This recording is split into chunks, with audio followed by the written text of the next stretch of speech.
Welcome to the Pro-Black Perspective, where black problems are addressed with black solutions. Your host tonight is the author of the Pro-Black Compendium and Zuberi and the Maroons of Ma'at, the Pan-African Nationalist, Oni. Oni, what are we discussing tonight? All right. Peace, family. You're, of course, tuning into the Pro-Black Perspective on KWAZ Radio. Today, of course, we're going to continue with who are the enemies within, and I actually got 9 entries for you. One of them is kind of a really brief one, so it's technically 8, but we're going to go over, looks like this week we have 1 BAN, 2 Manginas, 1 Pass Me, right? 3 Nevolutionaries and 2 Pan-Africanists. But I also want to include during the Pan-Africanist subject that we're really in a dire situation. I want you to, tune in until the end because we're really in a dire situation. We are low-key too disorganized to succeed. And we really have to reconcile with this. But before we get started, I want to remind you guys that we're part of a podcasting network.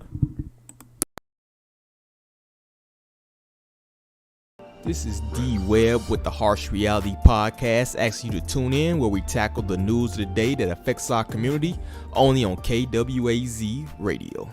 Greetings, everyone. This is Koku from the Bitter Medicine Podcast, inviting you to tune in to the Bitter Medicine Podcast on KWAZ Radio. Greetings, fam. Tune in to The Learning Curve with me, the revolutionary matron on KWAZ Radio.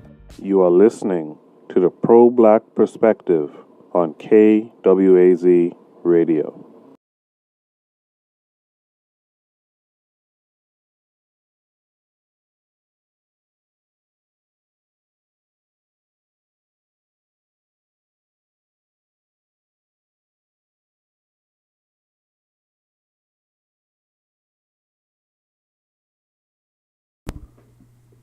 All right, so I want to start off, of course, with the BAN.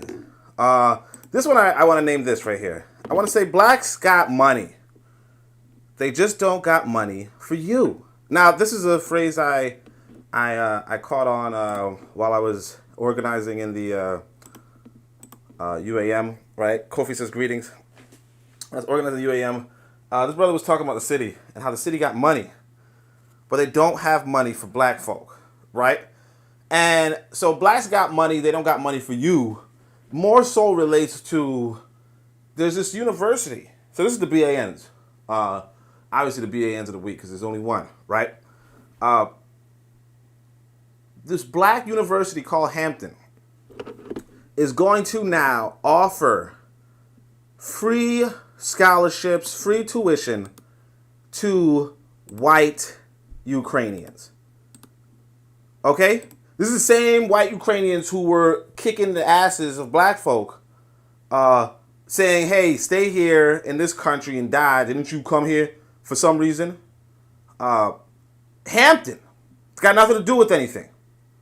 Hampton offering free room and board and tuition to Ukrainian and international students studying in Ukraine displaced by ongoing conflict. So, and of course, this is not the African students. You know what I mean? I'm not going to say that none of the African students are going to benefit. I have no idea. But this is not the African students. These are the white Ukrainian students. So, this is a thing. This is, and you see how this is a quote unquote, one of those ADOS fools, right? They can't blame this on anybody else. They can't blame this on anybody else.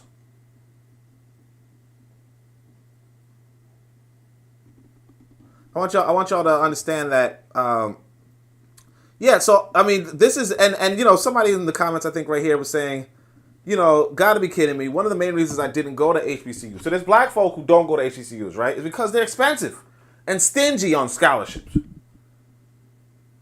You got to pay a lot, right? and they're not gonna assist you a lot of times. And she's like, look, you know, and I mean, you know, you could say what you want about, you know, her personally. You could probably be like, well, I don't know, so on and so forth. I mean, yeah, you know, rainbow flag and all that, right? But she's like, look, we can't even go to these schools.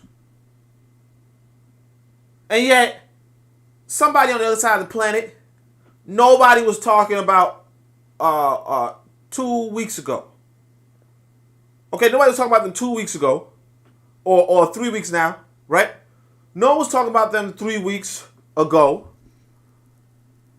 Somebody on the other side of the planet, that if they were talking about them 3 weeks ago, it was only to say how negative and racist and bigoted and all that stuff. It's only to say that they had like a growing Nazi party, a growing Nazi problem. That was the only conversation on them 3 weeks ago, 4 weeks ago, whatever, right? Now, they're getting free ride, plus room and board, full scholarships to a black university.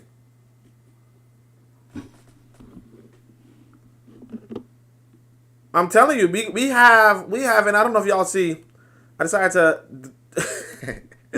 you know, in each section, I decided to tell y'all what these acronyms mean. So this is a bitch ass, shut your mouth. You know what I'm saying? And I'm like, I was just gonna say nice people, you know?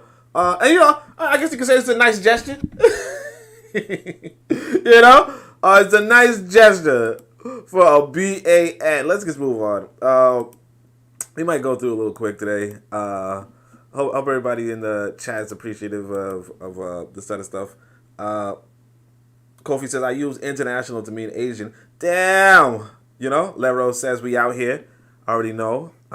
We gonna mention the broke wokes later. In fact, I think we're gonna mention them right now, right? Yeah. Wait, are we gonna mention them right now? Let me check. I know Lero don't like the term broke woke, but yeah, we're gonna mention the broke woke soon. So this one's Bay One from Day One. And I mean, I was going to add something to this, but I decided not to. This is a mangina, by the way. You know, this is a mangina in the sense of we talk about men. Like we say, hey man, if that person had a man in their house, like, you know, you can look at somebody and be like, yo, they ain't have no father in their life, right? I want you to understand, you know, Beyonce's not that. Like, Beyonce's an alright musician, but this, no. This is from 2020. My then 5-year-old knew a bop, and the choreography was when she heard it.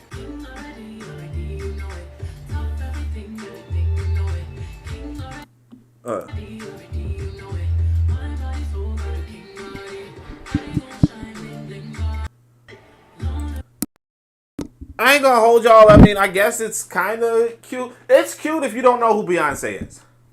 You know?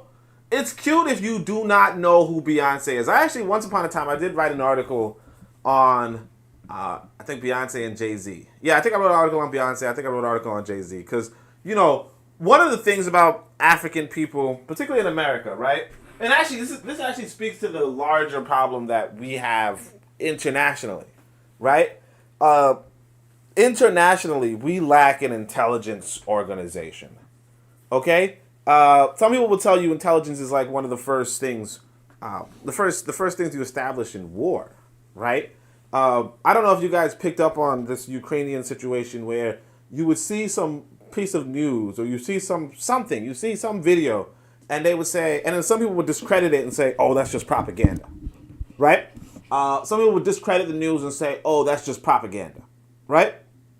So you might have like a British soldier who says, hey, you know, they're treating us poorly at the Ukrainian border and they won't let us through, blah, blah, blah. And then somebody else comes along and says, that's just Russian propaganda, right? And it's like, it could be Russian propaganda. It could be a true live video. It could be American anti-propagandists are attacking Russian, you know, you don't know. Intelligence is one of the most important things to establish in war. And if you can't see that you are at war, even though you're not, like, without the bombs and shells sometimes, in some circumstances, right? If you can't see that you're at war, you know, that's on you. But what you want to establish is who are your idols. This girl dancing to Beyonce, that's normally you think it's harmless. But when you understand the cult of Beyonce and the belief system behind this Beyonce character. You know, Beyonce, I remember a long time ago there was this commercial. You know, there are these commercials for like some skincare line, right? Or maybe lipstick brand, I don't remember. But some commercial where basically everybody who was in the article, like in the commercial, like if they would feature a certain artist or something, and then they would share their racial background in a sense, or their racial background, right? And with Beyonce, all right, so for instance, with this lady named Jennifer Lopez, right? She would say 100% Puerto Rican, you know? Like that was her race. She was 100% Puerto Rican, right? And, you know, like with white people, of course, you know, you could do the breakdown of nationality in a sense, you know, and they might be like, you know, this percent German, this percent Irish, this percent so on and so forth, right? But with Beyonce, it was like, I'm this amount Creole, I'm this amount, you know, I don't know if she said white per se, but it was like I'm only this amount of quote unquote African American, if you will, right? Which, you know, obviously doesn't make much sense, but not that it doesn't make much sense. If you look at Beyonce's family history, you know, right? The other thing about Beyonce was that her father was like a super colorist, right? To the point where this Destiny's Child outfit that she had, like she became the breakout star partly because she was lighter. I mean, obviously, she was also the, you know, daughter of the creator, but I think he might have put the other girls in just because he was like, yeah, they're going to not take the shine because they're just dark, you know. He apparently he also believed his you know, the woman he married, Beyonce's mother, he married her because he thought he was white, you know, like he thought she was white. And so that's why he married her. And of course, you know, the whole fake hair business and all that kind of stuff. Now, you could possibly say, hey, over time, there was some sort of transformation, some sort of growth. But, you know, what we have to understand about a lot of these, and this is like really crucial onto the disorganization point that we're going on later, right? What you have to understand is that eventually, I mean, the part of the reason why, and they talked about this yesterday on the Shoot the Breeze, right? The part of the reason why white people would elevate a black individual, right, economically, if you will, right, is because they understand that black person is not a threat to them. And they understand that they can control that black person. You know, and it goes back to this video. It goes back to this incident in Oprah's history, right? That a lot of us are not going to remember. Our parents might remember if they were watching Oprah at the time. Our parents might remember when Alton Maddox and Al Sharpton were on Oprah. You can't find the videos. I can't find the videos. But apparently they were on the Oprah network talking about the Tawana Brawley incident. So if you guys don't know about Tawana Brawley, what happens is Tawana Brawley is this, you know, this young black teenager, right? Maybe like 16. She gets captured by some white politicians in them. And they, you know, brutally rape and humiliate her, you know, all sorts of things. To the point where, and then they just leave her for dead, I think, or something like that. But when she confesses, you know, when she tells people what happened, they just discredit her and they just tore, you know, they just ran, like just ruin her name, and eventually she actually had to pay them for, you know, even making this so on and so forth. And if you pay attention to the discourse, you're going to see a bunch of white folk to this day, you know, writing all over, Tawana Brawley lied, you know. But anyway, this is where the origin of not only the December 12th movement comes in. If you guys heard of the December 12th movement, it's like a movement here in Brooklyn. But basically, December 12th is the day, I think, that Tawana Brawley was attacked, perhaps, right? It was like 33 years ago or something like that, you know? So it's like, you know, a few months after, you know, I was born or something. But, so I wasn't part of it. But this is where Al Sharpton and Al Sharpton and Alton Maddox rose to national prominence. So a lot of our parents would know who these people were because that was like before Al Sharpton, that was the Al Sharpton moment. You know what I mean? Right? It was like, what? You got some new, like we got Alton Maddox talking that good stuff on the news, right? Whatever. So he goes on Oprah and he tells the story of Tawana Brawley, so on and so forth. And then the next day, Oprah, one of my elders would tell me that she was watching Oprah and she saw on the next day, Oprah was just disenchanted. She looked like she was crying all the night before. Okay? She just looked like, like I don't even want to be here. And I'm just, like they pulled her aside and said, look here, you're not going to pull that shit again. You're not going to do that again. And if you do that, we're going to take everything. We're going to, we're going to kill everyone. We're going to, you know what I'm saying? That's the reality of the celebrity culture on this planet. And I'm not going to say, look, I'm not going to hold on and say, hey, look, dancing to good music. I'm not going to say dancing to good music. Not that I'm going to say Beyonce's good music. I'm just going to say that, of course I play music for my kid, and I don't know necessarily the background of every musician and all that kind of stuff. The thing about Beyonce is she's, like, in some regards, she's like, okay, I'll have to share with you guys this thing too. So basically, the CIA works, or used to work with, or probably still does, work with black artists to promote its agenda of let's say America is good to its Negroes. The happy Negro. I remember one of these sisters that I read about in J.A. Rogers' book. I didn't even know she was a CIA asset, but they celebrate her as like one of the best voices in a certain octave, right? Her name is Marian Anderson. So a very very amazing singer, would sing all over the world, international star, all that kind of stuff. She was a CIA asset. Okay? Like CIA sponsored, CIA asset, right? Beyonce is kind of, if you were to pay attention to her music, not just like Bootylicious or whatever, but,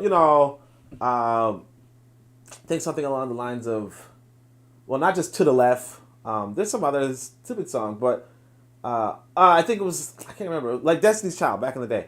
There was some song, right, where they were just, just ragging on dudes. This is, like, this kind of caliber of music, kind of like, it's not as bad as, the Megans and the other girl, but it is ushering in this kind of toss the man out mentality, right? And what happens is that as a father, you want the music, like you want the musician, you want the music, you want the dedication to an artist, so on and so forth, to not be that sort of family destruction. And so, I just wanted to point that out for that. Lero says broke woke is a red flag. Now you're gonna see them. This example is whatever. Kofi says she is white. Yeah. His mother. Yeah, the mother of Beyonce. Like, yeah. I mean, yeah. Real black. I mean, she looks weird. Real black gentleman says aloha my G. All right, and Tanzan says peace everyone. So peace to you too. Peace to everybody. So that's the thing. I really want you to understand that, when we say a black man in your life, though, it's like, it's not always gonna hit,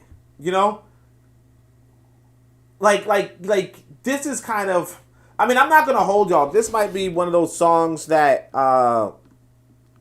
yeah, but like, oh yeah, sorry. The reason why I even like brought it up, because I think he went further. It was like, let's not forget my power. Here's a laptop. Like I think he's a Beyonce stan. Like the whole thing is already by Beyonce Shatta Wale is actually an insane. Like, yeah, he's a Beyonce stan, notwithstanding the fact that and I shouldn't use the word stan, right? But anyway, notwithstanding the fact that he's a dude, like, so I mean, I'm gonna put him in the mangina section. Like sometimes having a father, I mean, like, you should always having a father is a good thing, kind of, right? But like sometimes it's just not the best thing, you know. I mean, it's better to have a father than not to have a father. But like I'm telling you, like I remember one time, I'm on the train, right? I'm on the train, subway, you know, back in the day, right? And this little boy comes on the train and just starts dancing, right? And his father's like, yeah, you do it. And then he got like a little bookish kid, you know, like for some reason his other kid is not as smooth or suave, and he got glasses, and he seemed like he into books or something.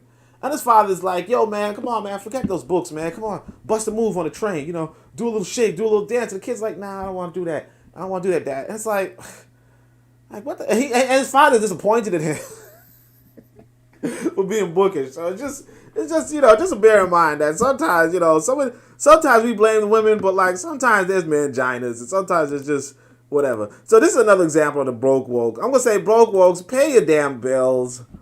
Pay your damn bills. This is a video that's circulating around in Africa, and it's Lero, shout out to Lero, but this is like the broke wokes that we talking about, right? So here's this dude. He's doing his job. It's possible this household didn't pay their damn bills, or maybe even this neighborhood didn't pay their bills. Okay, and I'm going to show this because I want y'all to understand too what it means to do nation building. You know, what it is you're going to come across, what it is you're going to come up against, right? So here's these people who probably ain't pay their bills, and apparently this is a normal thing in Nigeria, right? So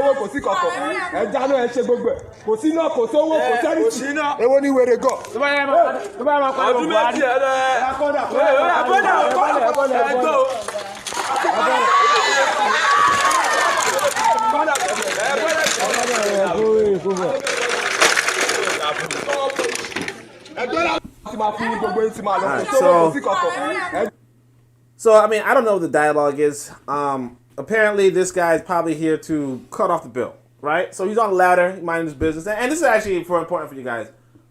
One of the reasons why white folk can walk all over... This is my brother told me this a long time ago. He said one of the reasons why white folk can walk all over black folk, right? One of the reasons why white folk can do what they can among black folk is because black folk let them. You know, I used to tell you guys this, that I feel like, realistically speaking, if you're being honest, one of the most docile groups of black folk are those of us in America. You know, I mean, and you know, I think we could also, you know, concede that even white Americans are pretty docile. You know, like Americans are just pretty docile. You know, if the government, like right now, Americans are fuming. You know, if you follow the Harsh Reality Podcast or you follow D-Web on Twitter, he'll show you that a lot of these white folk are fuming over how the Congress, you know, like during this 8% inflation or whatever, during the gas price hike, if you will, during all this, the Congress is giving themselves 20% bonus income, right? They're obviously not being held accountable in any sort of way. They're giving away how many billions of dollars to Ukraine. They're doing all this stuff. And the Americans are just sitting there with their hands on their you sit on their hands. And you might say, hey, well, you know, for what it's worth, they did on January 6th attack the Capitol, you know, to reinstate Donald Trump after he lost or something, right? They did in a sense, but you see these people right here, these Nigerians, they've had coups and coups and coups and coups. You know? Now, am I going to say... Now, and here's another thing. If they come in to cut off your bill, I'm going to say this, though. White folk, they don't do it this way. This is another thing you got to understand about white folk, is that y'all see them coming deeply armed and heavily armed and all that kind of stuff for any old thing. And we say it's a waste of resources, that's and so on and so forth. But the reality is this, that if they didn't do that, they're worried that you're like these people, who they see you on a ladder by yourself, right? Or maybe this guy's helping them on the ladder. Who knows? But two people on the ladder, they say, look, we can take them. We can push the ladder over. You can't do shit if you can't climb. And so you like, hey, man, but that's just one example. No. Check it out. Another ladder. And the whole community come beat down the dude.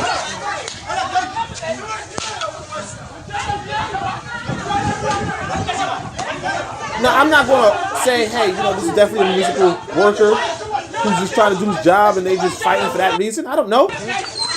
There's not too much context on the video, but, the video is placed here,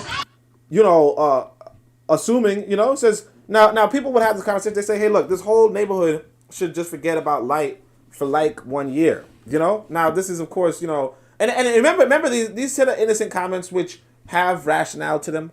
Remember that these are the same people who actually get into power, unfortunately. Or fortunately or unfortunately. Like this is the other side of the broke woke conundrum. Because you like the little guy. You like the little guy. You're like, hey, why are you cutting off the electricity? Electricity's a right. Why are you cutting off my electricity? And this is the other side of something costing an electric company in a sense. Costing an electric producer. Or even not even an electric producer, but an electric importer. A lot of times African people are not even producing the electricity they use. They're importing it. So something is costing the importer. Basically, what the importer means is this. I'll tell you this way. Let's say you're in Nigeria. You are buying energy from from another country. It could be a country in Europe. It could be another country in Africa. Let's do the best case scenario. Let's say you're buying electricity from Ethiopia, right? Ethiopia has that dam, so that'll be a good thing, right? You're buying this electricity from Ethiopia. Now you're distributing it to your people, right? You're distributing it to your people with the belief that you can then buy more electricity, right? After they pay for the electricity that you purchased and distributed to them. Right? Now, you might say, oh, okay, well, it couldn't be that much, suck it up, it ain't nothing. Look at this guy right here. These are a couple of people making the same complaint. They say, now I moved to Ibadan and I got a new 3-bedroom apartment. All right, I got a new 3-bedroom apartment. New prepaid meter that was installed is owing $157,000 outstanding bill. I went to their office to lay complaint. It was told to start paying outstanding bill, or I could forget buying any energy. So as to say that whoever was there before left $157,000 in unpaid energy bill. And this is a thing. This is a normal thing. Another person, like a lot of people share the same thing. I met $43,000 outstanding bill at my apartment in Ife. Like what I didn't use, but been paying small shock because those people would not even release the meter if I didn't agree to pay. And so, this is a thing, and this is a thing also in America too. When you get into a new house, but actually no, I want to say this. When you get into a new house, you do not inherit the bill of the last person, right? You do not inherit the bill of the last person. Why do I point that out? Because that's a system in America. Now, is it a perfect system? No, America has its credit, has its credit agencies, has its so on and so forth. But it kind of tells you how much is put into place, how much is going on in a system, and the reality of if those innovations, if those changes, if those transformations do not, if they don't occur in other places, right? You're going to run into these sort of problems, and you're going to have your issues. So part of nation building in reality is innovating a system so that the flaws of the old system are ironed over. But you don't have but we need to be those innovators. Otherwise, our people are going to end up in these sort of circumstances that they just kind of suck it up at. I think this might be the, let's see if these other ones are a thing. Although let's actually look at the comments too, see what was, see what I go on. Let me see. I know I was talking about, Larry, I thought you were going to defend him. Tina Knowles is multiracial. Matthew Knowles married the Knowles at the suggestion of his mother, who didn't want him bringing home anyone who couldn't pass the infamous brown paper bag test. A real black gentleman says them licks. Hyper commodification. Real black gentleman also says hyper commodification of utilities. Let's see this next link. It was just the other thing, and let's see what this other one was. Let's see if this was something that we didn't go over. But it's really important to understand the side of how we can change things. Oh yeah, so this dude. So this is how I found this thing. Some comrade was like, Paulo Freire explained this type of violence. Submerged in reality, the oppressed cannot perceive clearly the order which serves the interests of the oppressors whose image they have internalized. Like, what the fuck are you talking about? I guess he has more. I didn't even look at the more. Chafing under the restrictions of this order, they often manifest a type of horizontal violence, striking out at their own comrades for the pettiest reasons. The colonized man will first manifest the aggressiveness which has been deposited in his bones against his own people. Ugh. Like I'm pretty sure this is a black person, right? By Orisa Segun. Sounds like might even be a black person in Africa. Yeah, it says a Pan-Africanist, so on and so forth. And then they're quoting this guy, you know? And this guy's not even saying anything. This is the period when so I don't think this guy said that. So let's say maybe he's saying the Negroes beat each other up, and the police and magistrates don't know what to say. No way to turn when faced with the astonishing waves of crimes in North Africa. While the settler of the policeman has the right to live long day to strike the native. So again, you know, these quote-unquote Marxists are sitting back saying, hey, you know what? They're attacking their comrade, and realistically, you know, and it's just like, shut the fuck up. Like, and it's like, it's not even, and again, like, this is not even, you know, they say this is oppression to, like, they're fighting, like, this has something to do with the oppressor, when, like, in reality, you know, energy has costs. You know, like realistically speaking, you know, one of the reasons why you see this gas hike is because energy has a cost. It has to be moved from one country to another and dispersed in the country that you're in so that it can reach you. All of that has a cost. All of that has an associated labor and the reality that you're purchasing energy from another people. And to, you know, say, hey, you know what? This person cutting this thing is a part of my oppressors. It's like, what are you talking about? You would not have this gas unless there was an infrastructure that had a real cost. And if you're not going to contribute to this cost in any shape or fashion, right? Then why are you getting energy? You know, why are you getting energy? That's the thing that, you know, when we talk about nation building, we're talking about, hey, we're all coming together to create an economy with each other. We're coming together to create an economy with each other. And each of us should put in. You know, that's the issue. Once you see the word Marxist in somebody's description, you have to understand what Marxism, like when you understand that Marxism is a fantasy, right? It's a fantastical idea. Then you begin to realize that you cannot, you have to just step away from them. You know, Marxism as a fantasy, when I say that, what I mean is that there's this belief. It says, each according to their work, right? And the Marxists are saying, no. Each according to their need or something like that. You know? But the idea is that if societies evolve, or if industry evolves in such a way that it no longer needs human capital, right? Then, when it no longer needs human capital, when it no longer needs humans, everything should be free and all that kind of stuff. But you're not at that stage where human capital isn't needed.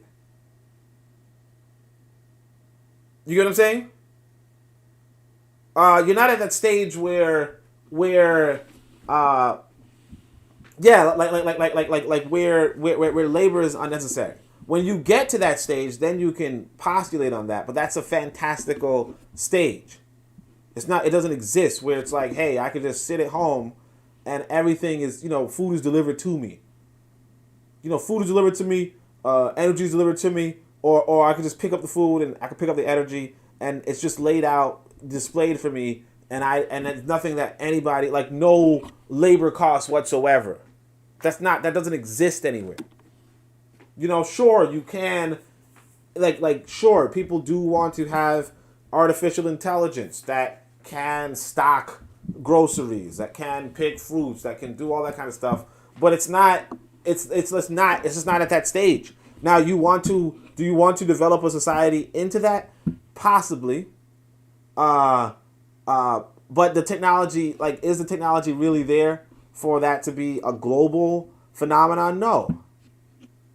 It's not. Now, maybe you could say a Marxist wants to develop a society into that, right? But again, this is the thing about ideologies too. You have to have a nation.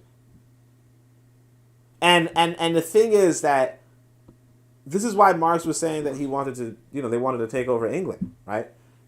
You want to take over an industrialist nation to do this. If you want to make a highly technological, Wakanda, if you will, right? You want to take over an industrialist nation, but the industrialist nations are not going to, they're not going to do that. They're not doing it. But anyway, this he seems more like a comrade, obviously, but we're gonna let it slide. But that's the section on the broke wokes. The broke wokes are just doing their their stupid things. Who are the comrades again? They're the communists. The communists, the Marxists. They're just idiots, honestly. Real Black Genesis. The problem is when they put in, it keeps increasing and not stabilized. It's like Nigeria and its impromptu tolls.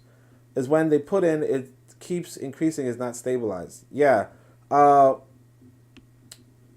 problem is when the put-ins keep increasing and not stabilizing.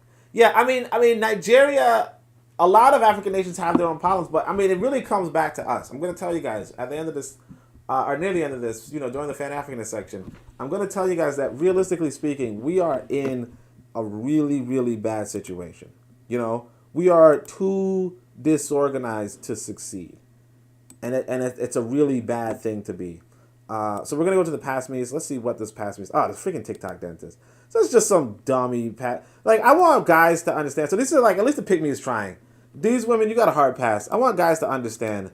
If a woman comes across, and if you see, because this is a sister. This is a sister, and she's on TikTok. Young abolitionist. Obviously, like you should have known from her thing right here. Her, when she did that, over, right?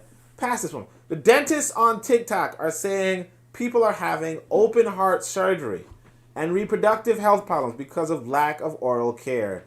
And oh my gosh, I had no idea. And dental care is separate from many health insurances. Shaking my head. And all these bacteria in your mouth are traveling in your organs. Then you got some white guy. It's clearly a white guy and a white woman. And it's like, when people don't realize that having their teeth cleaned and looking after their oral cavity means they prevent cardiovascular events, diabetes complications, pregnancies complications, promotes gut health, boosts their immune system, and boosts fertility.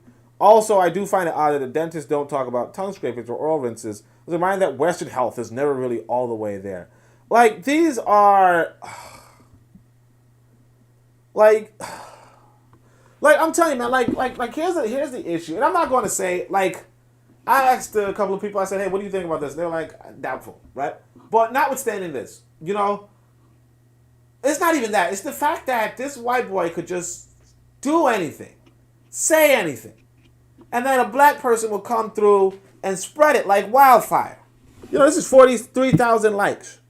This is 6,000 retweets, all right? So there are people all over the world who are saying, hey, this black woman just said something profound, right? And we're going to share it. And this is going to be the information. And it's just it's just gullible.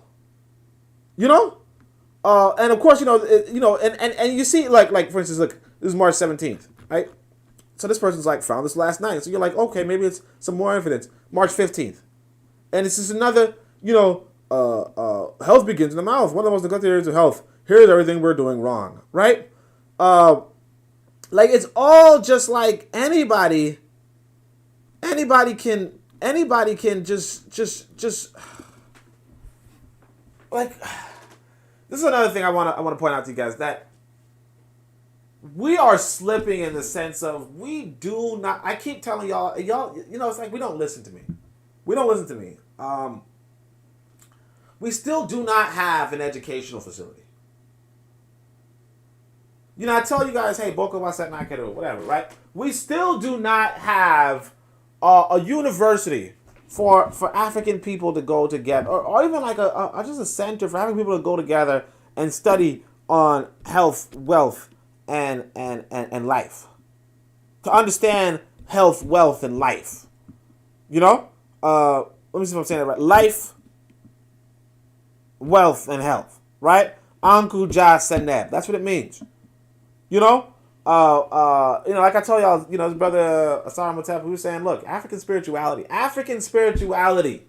really, he says Kimoyo. He tells you this. I'll probably look it up for a second, right? He says Kimoyo really means, African spirituality really is about developing your health, wealth, and life as a community. Let me see if I can find that. Let me see if I can find one of those, like the graphic. I think I saved one on my phone, but I'm not on my phone, so. And I think he said Kimoyo. I can't remember, but like this is what it really is. This is what African spirituality is. We still don't have, like this was the university. Okay, this was the university. The university of ancient times was, or the university of classical Africa, or traditional Africa, is the spiritual system where they'll teach you about your life, health, and wealth. We still do not have that today. And it's embarrassing because what happens is that you have these, like any old white boy could come out of nowhere. Okay?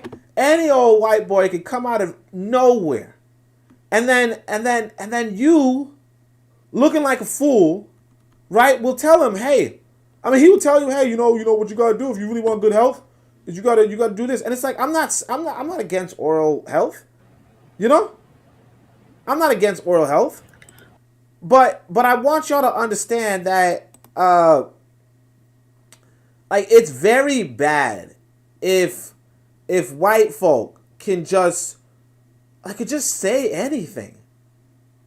And you gotta and your women, and your men of course, but your women will just go along with it.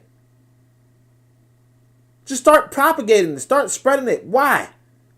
I'm right now I'm looking to see if I can find a screenshot. Oh yeah, okay, good. Alright, so I found a screenshot. We're gonna say 49 minutes. Oh wait, hold on, let me share this. 49 minutes. And we're just going to I'm just gonna show you guys this thing quickly. And I don't think I watched this video per se, but what happens is that Asar Motep as well as Shakara are talking about Kimoyo. Okay? They're talking about Kimoyo.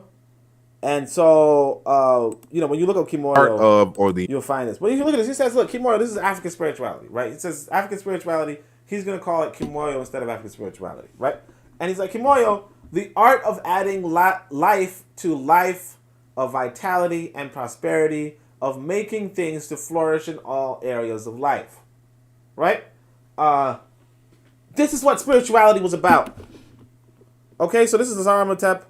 You can see, from the screenshot, just a brother. He's a nice brother. Very studied in African languages. He tends to be a little controversial too. Intentionally so. But it's all good, right? If you look up Kimoyo, like I said, the people who are talking about it now, particularly recently, are going to be Asar Motep And of course, Brother Shaka Ra, right? So you see examples of African spiritual systems, hashtag Kimoyo, why I chose African spirituality by Shaka Ra, and so on and so forth, right? But I do, like, when I saw, the life, the wealth thing, I remember that's Anku Jasaneb back in ancient Africa, right? Not only is that Anku Jasaneb back in ancient Africa, right? But like, even when I was talking about writing a self-help book, which I kind of slowed down on, I'm not going to hold y'all, like, that was going to be the premise. How do you improve your life, health, and wealth? That's what self-help is about. So self-help, the connection between self-help and the connection between African spirituality, it's there. It's in our blood. It's in our history, but we're not even trying to develop this. And so, like I said, you see this past me, and she's like, hey, this white boy is telling me how to improve health. And we just go along with it. And it's always like this. I want y'all to understand, it's always like this. Somebody was pointing out to me, back when I was trying to lose weight. No, I was, I had a heavy set,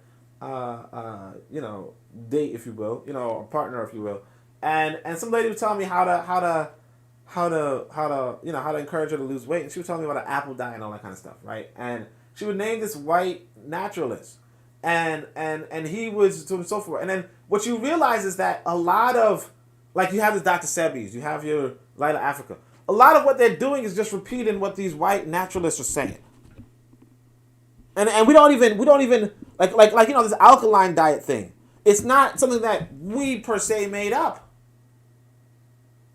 Now could we make it into something, and say, hey, well, based off our melanin composition, this is what we should eat, and so on and so forth.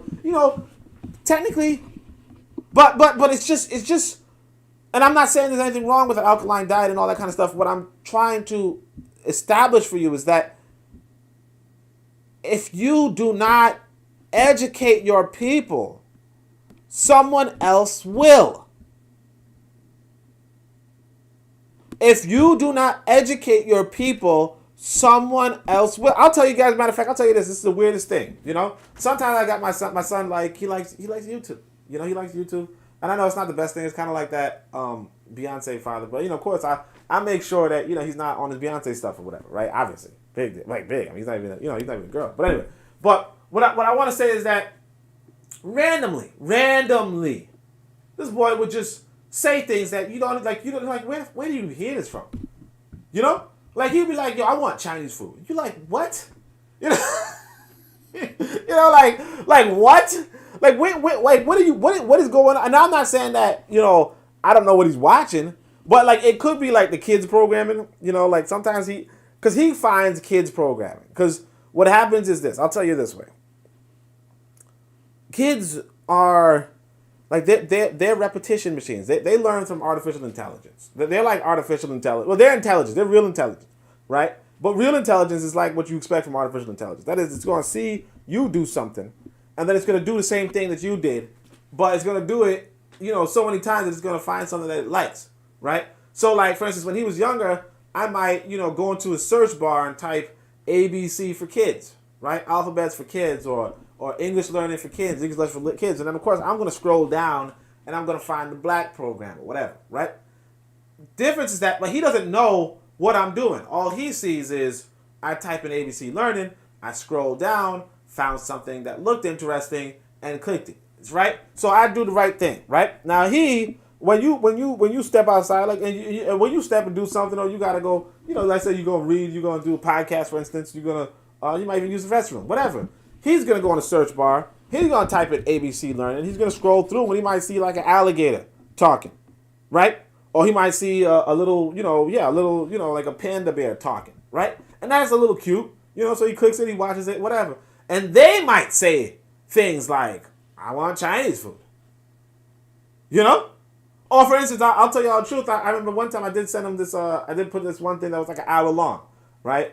And it was like English sentences, because you want to do full sentences. And then they were just talking about, I want kimchi, right? And I don't know what kimchi is.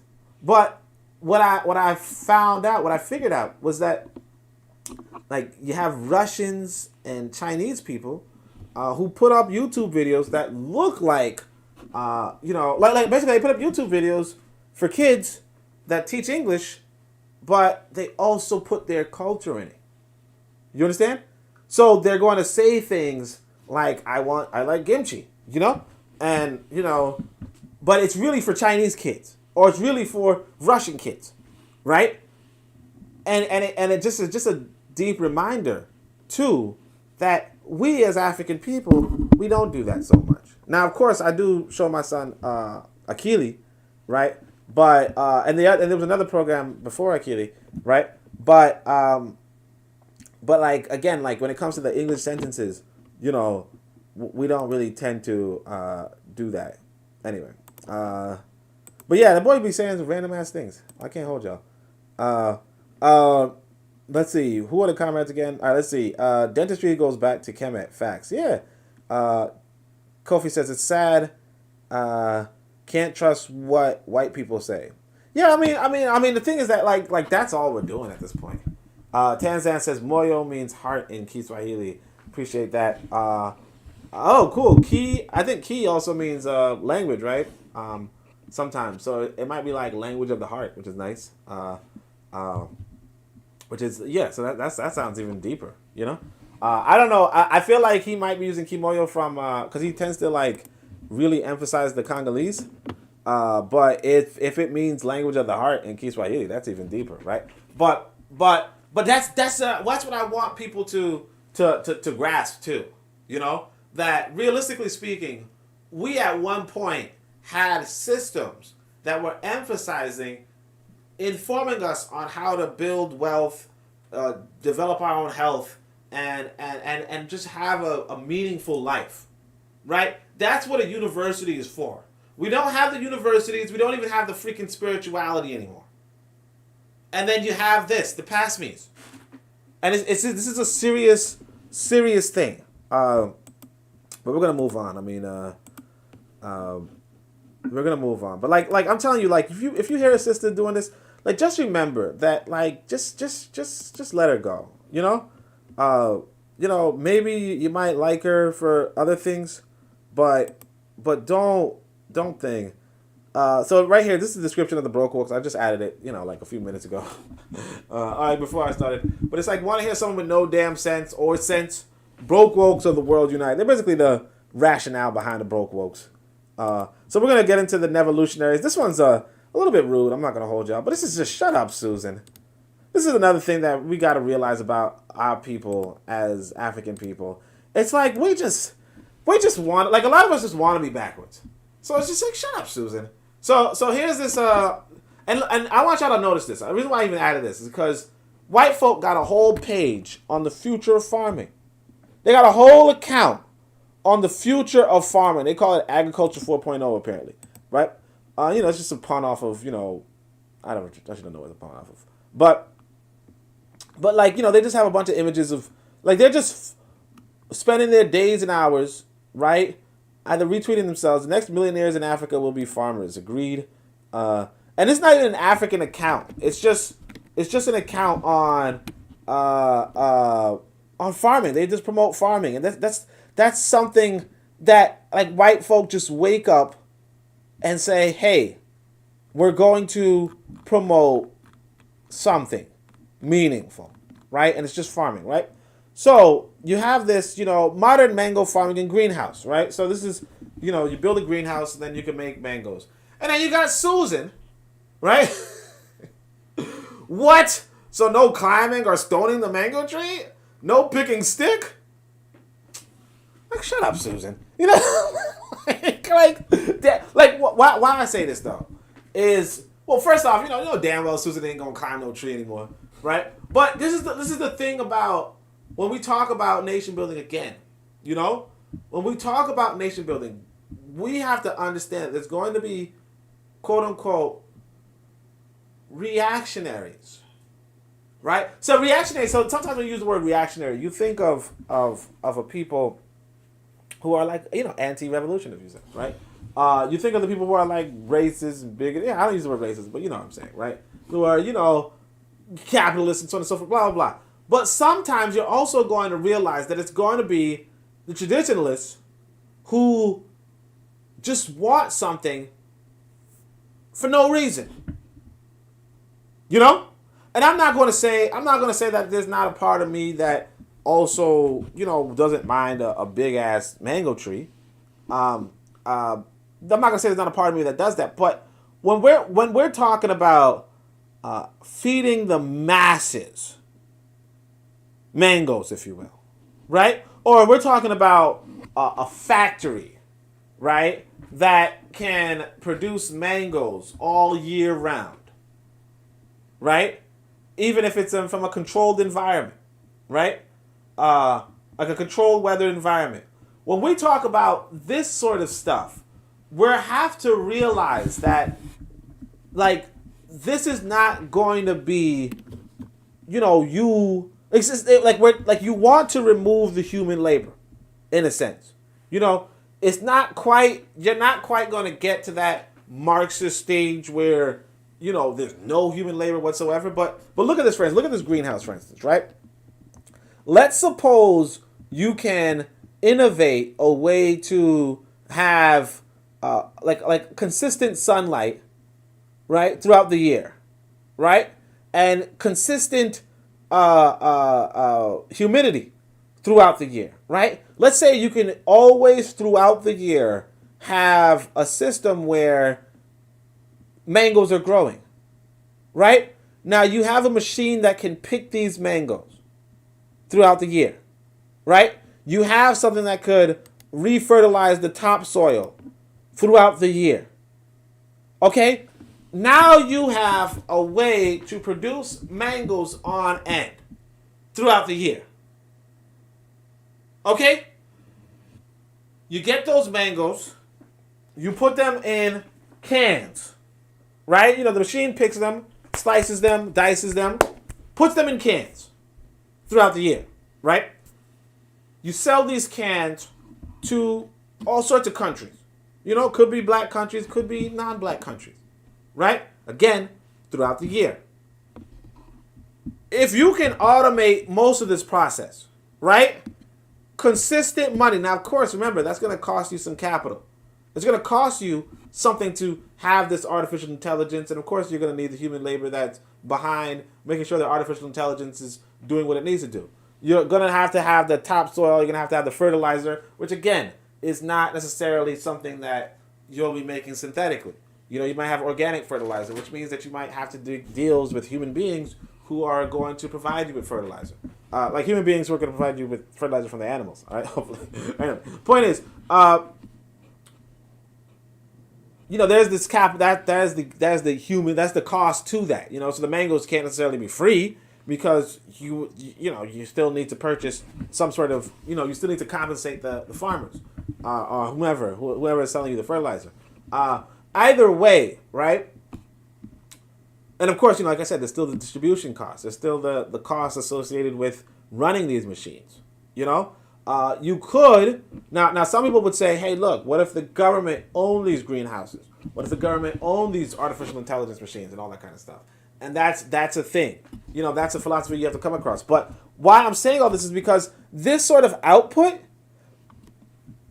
especially if it's automated, and it's not to say that you can't have human beings walking through here and picking up these freaking mangoes, right? And you could, right?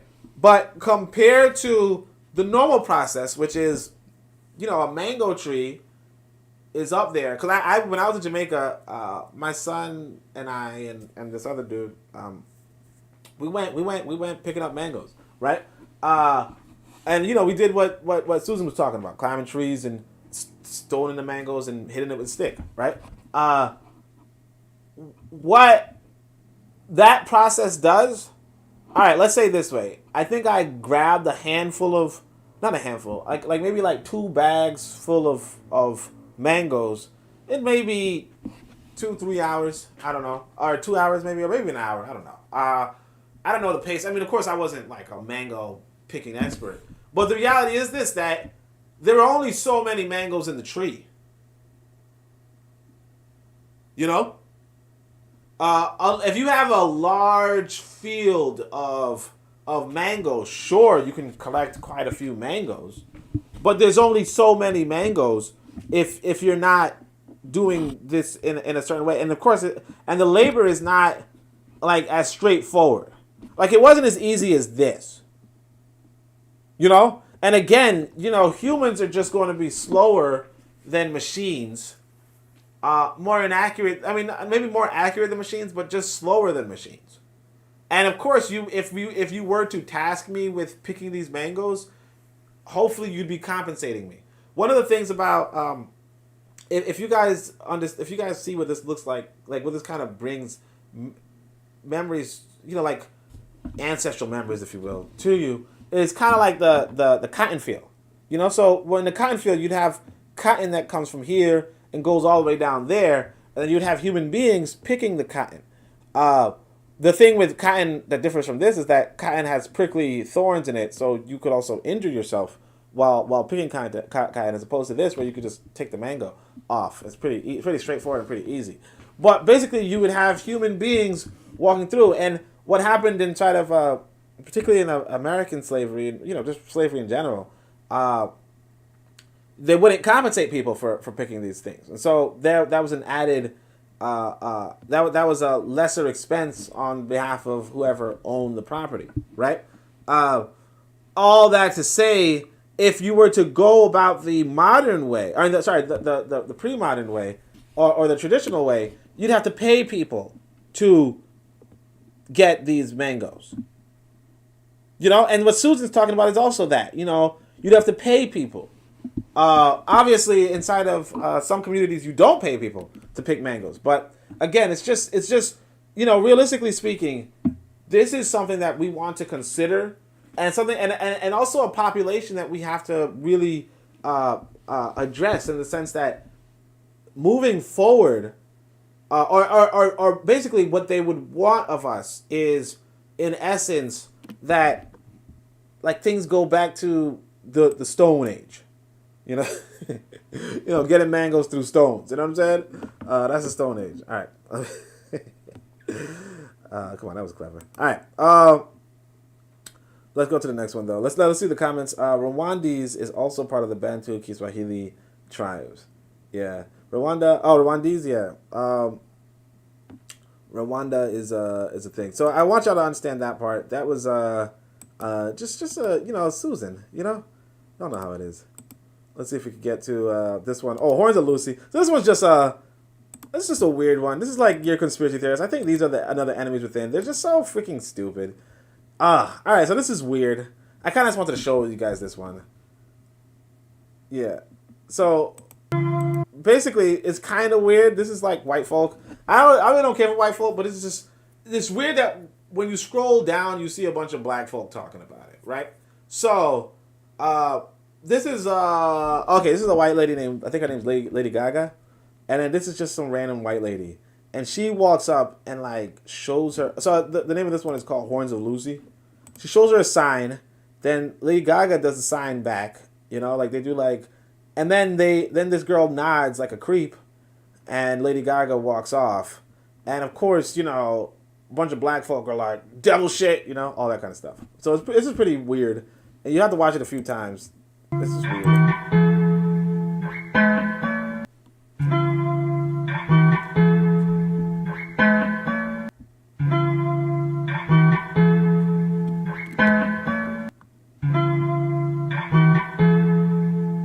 Alright, so anyway. So that's pretty weird. Oh yeah, this isn't suspicious at all. Let me guess. They start to tell each other, I love you, laugh my ass off. And it's like, I love you is actually like this, not like this. Gaga is doing the love. The other one is doing the horns. Kana Mudra. And gesture of warding off evil. She just devil horns up now. Good. Left my house. I knew I wasn't tripping. Here's a weird thing about black folk is that it's like, let's see, Helen Mirren. I thought I recognized her from the noise.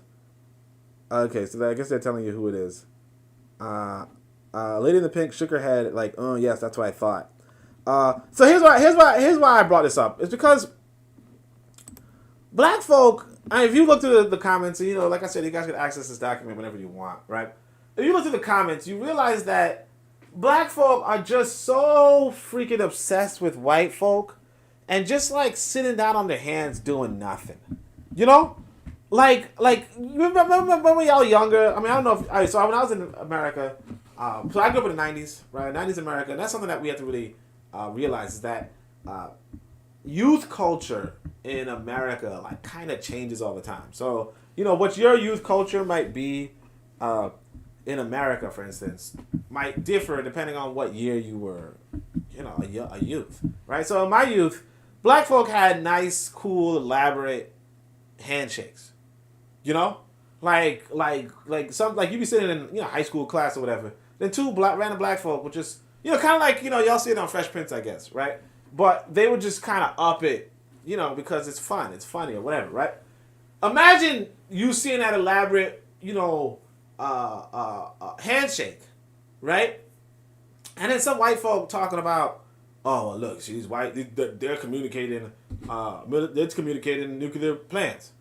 They're communicating how to develop bombs. It's like, what the fuck you care? Like this white woman walks up to another white woman and says, "Here, look, here's a symbol." Another woman says, "Yeah, sure, there's a symbol back," and she's like, "Good," and she's like, "Yeah, you got it, right?" And it's like what? Like, who cares? I mean, like, you there sitting there speculating, well, it's just Satanists and it's just the devil worshippers and blah blah. And it's like, you're not gonna do anything. Like the thing with a lot of black folk, that's my issue with black folk sometimes, is that it don't matter. Like it really don't matter if you can tell me any sort of information if you're not gonna do anything about it. Oh yeah, so I said, these revolutionaries are the people who live on their knees. Just never follow them. It's like, I don't care about Lady Gaga. I don't care about the other person. I guess they said it was Helen Mirren or something. I don't know, but I don't care about either of them. I don't listen to their music. I don't. Like if they're like, this is what black folk be doing, and it just reminds you of like. Y'all need to go read The Roots. If you never read Roots, it's a better book than it is a movie. I'll be honest with y'all. But like part of the book is like this idea that black folk used to listen to the slave, like let's say the plantation owners. You listen to plantation owners, behind the door. So the plantation owner would say close the door, or they might leave the door a little open, or the kitchen staff might walk in and out, and then black folk would talk to each other about what they heard from.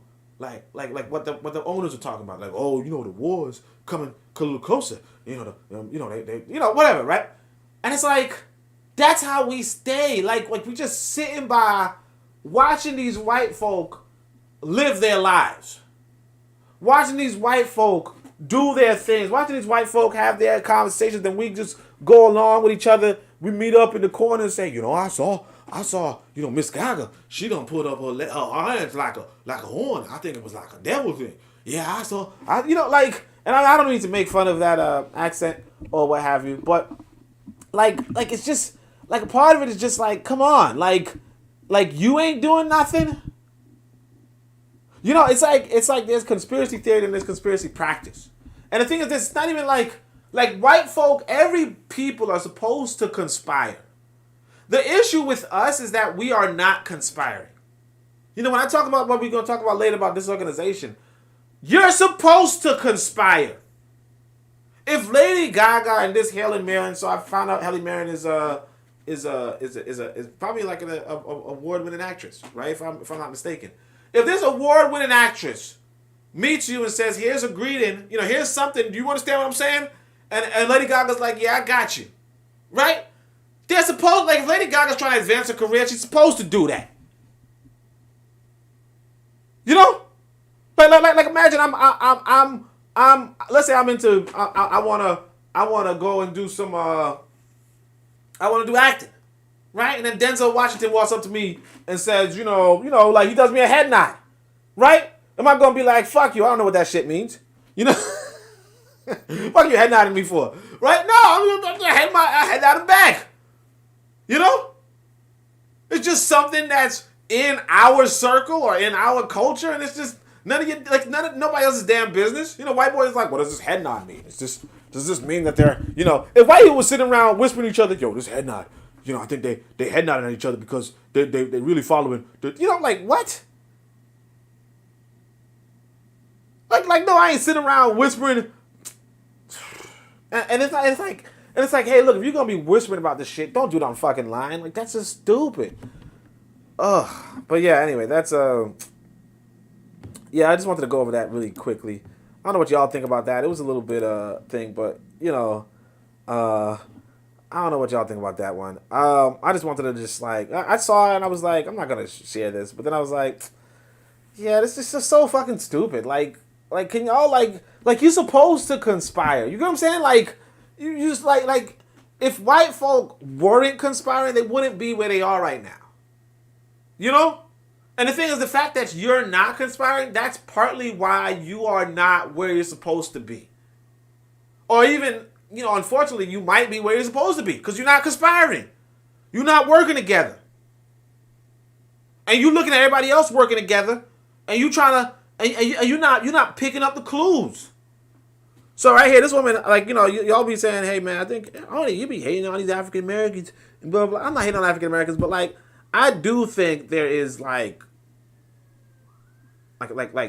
some African Americans are like on this victim mentality, on this, you know, like this, like kind of like bitching mentality, you know, like, oh man, everybody, you know, oh look how racist the world is to me, and so, you know, when you see like I remember last time I mistook some sister for African American, and you guys were like, hey, she's not African American. So what I'm gonna say about this woman right here, who's not African American, I'm gonna say she's probably Senegalese.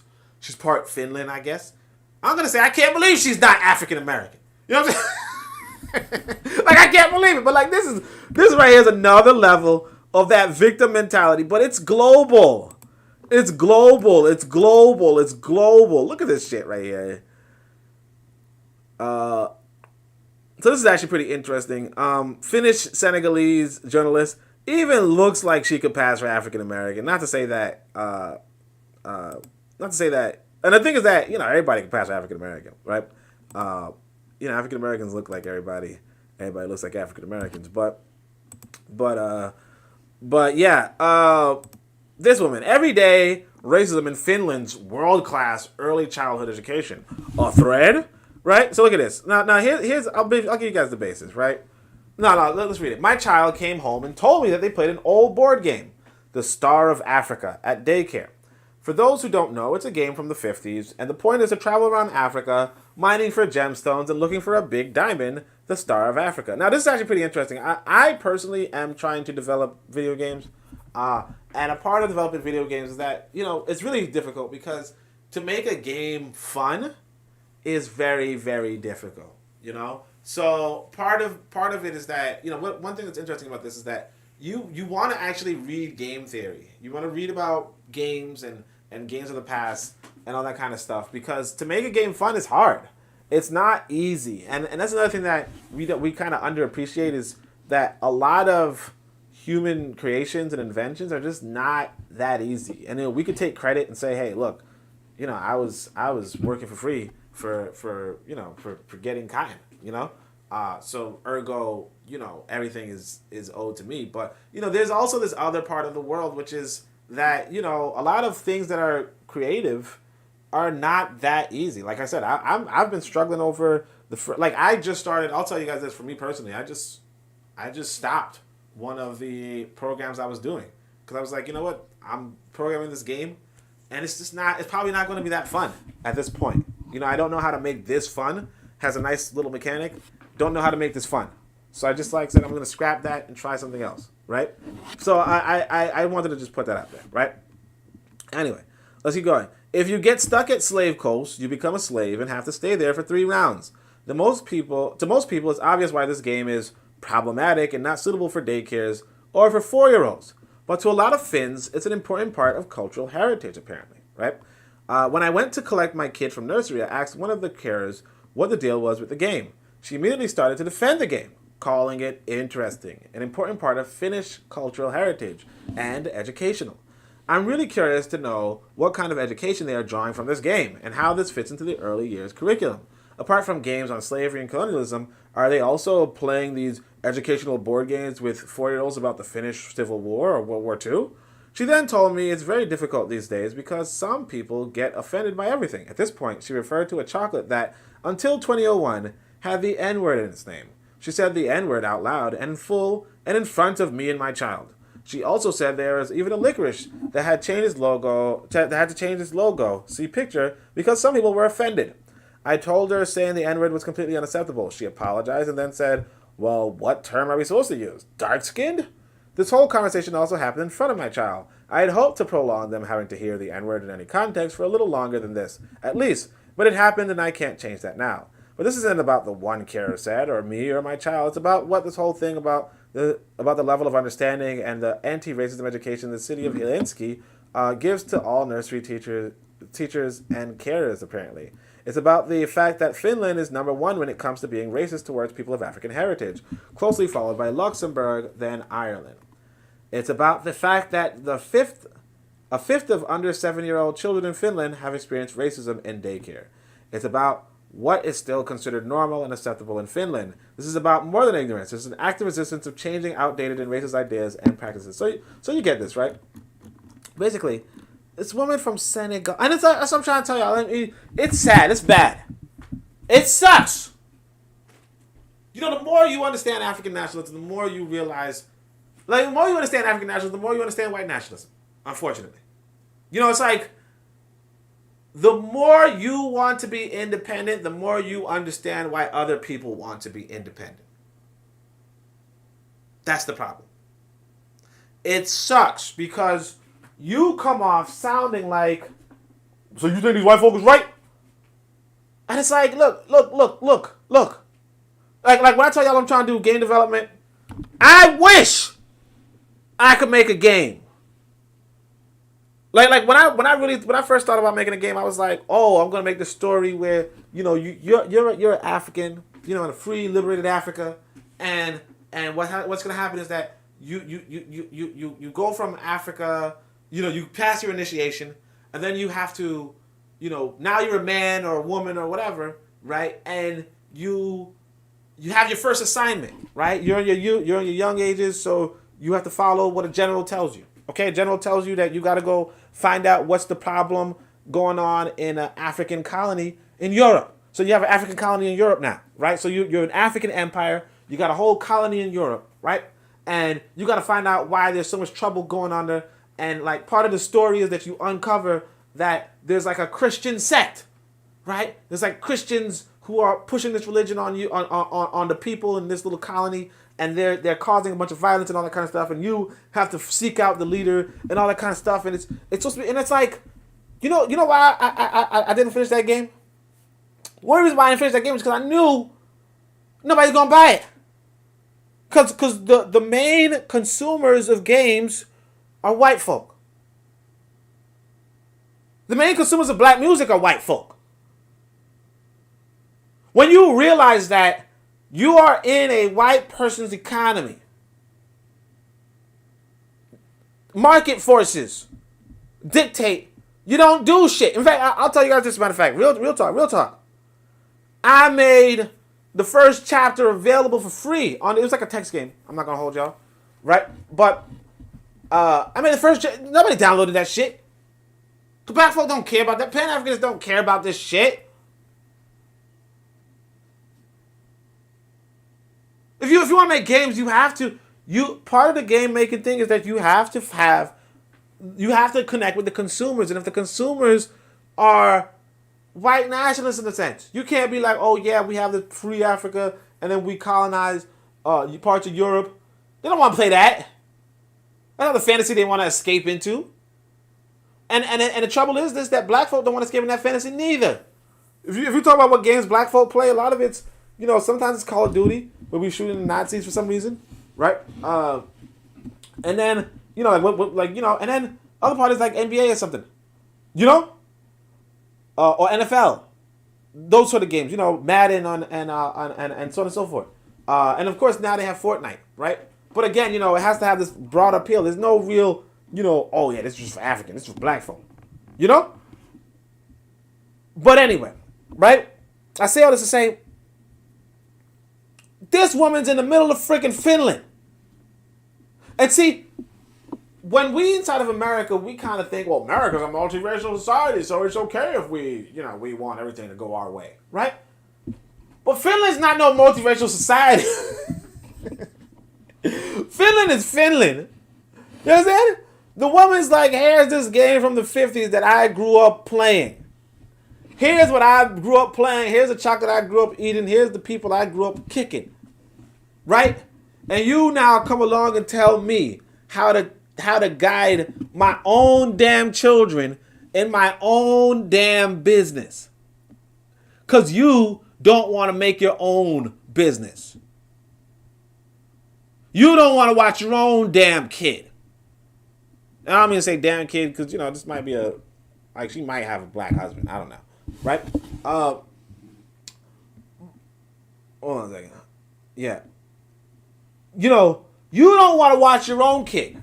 So you want this white person to watch your kid, but instead of conducting their business in the manner that suits their people, you want them to conduct their business in a manner that suits your people. They're not going to play their traditional games. They're going to play games that are for your people. And again, remember that your people don't even, not to say that, let's say this. Let's say it this way. We don't necessarily, we're not producing games as much, as these white folk are at this point. We have traditional games. We have Mancala, obviously. We have Senet, obviously. But let's say if you were to name a big game company today, very few of them are in Africa, if any of them. Very few of them are in Africa. If you talk about a board game, like you talk about the board game industry, is kind of big, but it's mostly for white folk at this point. And maybe I'm just saying that because I'm in the middle of freaking America. Either way, to me, it if you want to leave your kid with white folk, right? But you don't want white folk to be white folk in Finland, in a country that you yourself personally has identified as the most racist country in the world, right? If you personally identify this country as the most racist country in the world, and you want to leave your kid with some random lady who's running the childcare, right? Instead of saying, hey, and that's the thing I want. That's the thing I meant to type, because sometimes I don't type the stuff. I meant to tell you guys this. So I'm thinking that maybe chapter 1 of my books might be necessity is the mother of invention, right? Not invention, but corporation and organization. Necessity is the mother of organization. Necessity is the mother of corporation. Necessity is the mother of invention. But remember that corporations and organizations are inventions. Okay, they're inventions, right? Corporations, businesses, these are things that satisfy a need of a people. Okay? A need of a people. What is the need? You are a black woman, I'm assuming, right? Because again, she says Finnish, Senegalese, so I don't know. But you are a black woman in Finland. You need daycare, right? You understand there's other black people who also need daycare. And so what is your solution to that? You're going to give your kid to some white lady, and the thing is that you could walk around the daycare center and see that this game is there. Okay? Or you could hear that or like you said, your kid could play the game and, be a slave for 3 rounds or whatever, right? And then you're going to walk away and be like, all right, well, lady, you can't play this game anymore. And y'all hear what y'all do? Y'all hear me? Sorry, I don't have the chat open, so I don't know if y'all hear me. Kofi says black folk are pro-white sometimes and don't know it. Black gamers don't even review black games. Just do a YouTube search. Yeah, you don't review. Yeah, I bought Pharaonic the other day, an Egypt game with black characters. Was that a board game or a video game? Yeah, I have a, here's the thing. Here's the issue. There's a lot of board games, or a lot of video games that are like Egypt themed, and like white folk are building it. Like, I actually saw this one Egypt themed game that some Chinese people built it. Like a lot of times we You know, and I mean, like, it's low key sad. You know, and like you were saying about black people not reviewing black games. Like I said, you know, with the book stuff, like, I wanted to write another book. And I'm like, yo, black folk are not even purchasing my books. You know? Black folk are not even purchasing my books, not even reviewing my books. I actually, and here's the kicker of it, too. This white boy bought my book and reviewed my book. Now, he gave it 1 star because he was like, you guys can look it up. He was like, shit, this thing is pretty convincing, but I don't agree with it. You know? He's an old professor, and he's like, damn, this motherfucker, shit, he did it. But I don't agree with it. It's a 1 star. And it's like, that's how you're supposed to do it. You know, I appreciate that. I don't like 1 star per se, but I appreciate the fact that a white boy, even a white boy, would say, all right, let me see what my enemy's saying. You know, and he's like, okay, this is some good shit, but, you know, he don't like white folks, so I don't like him. And that's okay. Makes sense. But even a white person will put up, read, study, you know? And I tell you, we got black folk who would only, like some black folk who wouldn't even read the book, but would put a review just to shit on you.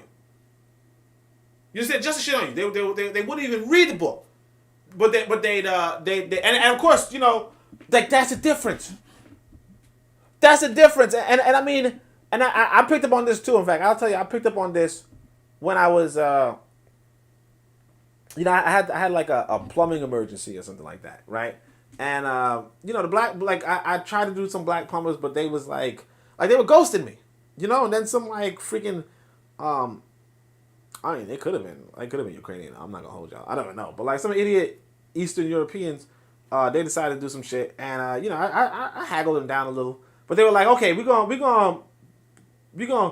fix this thing, you know, with this haggle down price, but you have to, or you got to, or we strongly encourage you to leave a review. You know, like, white people understand the powers of reviews. You understand? They understand the power of reviews. And I mean, you know, of course, you know, I'm not proud of, you know, patronizing some, but like I said, I was being ghosted by these black folk, you know? I was being ghosted and, you know, all that kind of stuff. But they understand the power of reviews, but we don't. It's really like there's so much creative potential that we have, because sometimes, like, I'll actually tell y'all this. I'll be honest with y'all right now. So this is a platform. It's called Steam. Steam is like a big video game platform, video game distribution platform, right? And so it was the other day. It was highlighting black publishers, right, and black game makers and all that kind of stuff. And a lot of the games that black folk were making were not identifiably black. You know, they were not central or centralizing around black characters. Most of them, because they say to themselves, look, if we want to be marketable, if black people are a big gaming demographic, but because like we're a big gaming demographic, but because we are not, like, we are just so controlled that it's like we just won't be a black gamer. You understand? It's a really complicated market, but why I say all this is to say that, you know, like, this white lady in Finland, she's just doing her thing. You know, she's just raising her kids as she thought she knew how, as she must have had experience for you know, 20, 30 years. And then this little black woman who just had a kid is now trying to tell her how to run her business, instead of just saying, let me run my own business. You know, instead of saying, let me just run my own business. You know? It's, I'll tell you how to run your business. What is the educational value behind kids playing a game about that, you know, it's just a game. It's like Monopoly. Now you might say, hey, well, it does have this slavery component. Yeah, it has a slavery component because you're in Finland and they colonized and they're related to colonizers and they believe in colonization. That's one of the values that they're teaching their kids, to colonize black folk. That's a value. To find diamonds in Africa. That's a value that they're sharing with their kids. You know? I'll tell you guys this fact. So one of the things about one of the main role-playing games, it's called Dungeons and Dragons. One of the reasons I heard it recently that one of the reasons why they had the different races in the game, like orcs and elves and so on and so forth, because they couldn't say black folk and Asians and all that kind of stuff. Essentially, like the black folk were supposed to be the orcs, but they just couldn't. Like, it was like politically incorrect at the time to just be like, oh yeah, the orcs. So so they just kind of like coded it, like, they're dumb and big and strong, all that kind of stuff, right? That's what it is. That's how they do it. That's all it is. All right. Anyway, but yeah, they code it. They just code it. Let's see what this is. Probably move on, but Nevolutionaries. Let's see what this one was. Queen Vij. What the freak does that mean? Oh yeah. So in today's my 8-year-old niece don't care what comes out of her mouth news, during history lesson yesterday, she asked her teacher, "In everything you've taught us, whitey people seem to be the best. Seem to be the bad guys. So if y'all the problem, why don't we just get rid of y'all?" So I want you to understand this. This is important too. Here's like two things, right? One is this. This is why white folk are doing what they're doing. You understand? Like, here's the thing is this, that let's just say, I'm not going to say white folk are the bad guys. I'm not going to say they're not the bad guys. What I want you to understand is that if they were the bad guys, right? I'm not saying they're not, I'm saying they are. If they were the bad guys, and you gave your children to them, okay? If they were the bad guys, and you gave their children to them, would they tell your children that they're the good guys or the bad guys?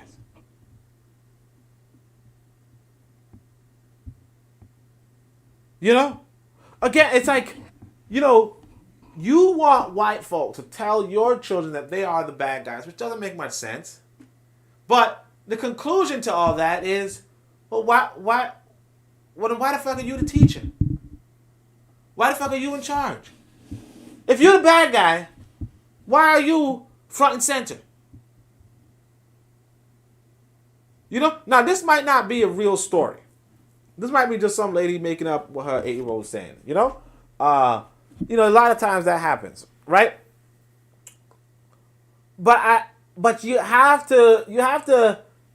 want to realize that this is why white folk didn't want you to read.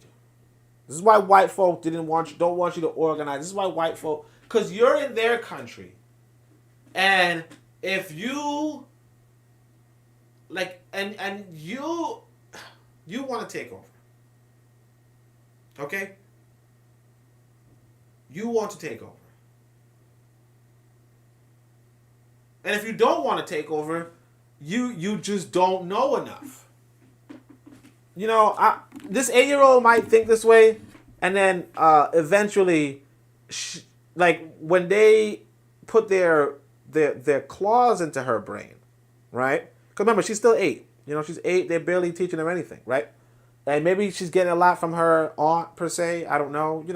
And of course, and by a lot, I mean, just here's police violence, here's police violence, here's police violence. Oh no, another police violence. Oh no, another black woman missing, another black woman missing, another black woman missing. Hey, what are you doing, aunt? Oh, I'm protesting how this black woman is missing. And I'm protesting how the police brutalized this black woman, right?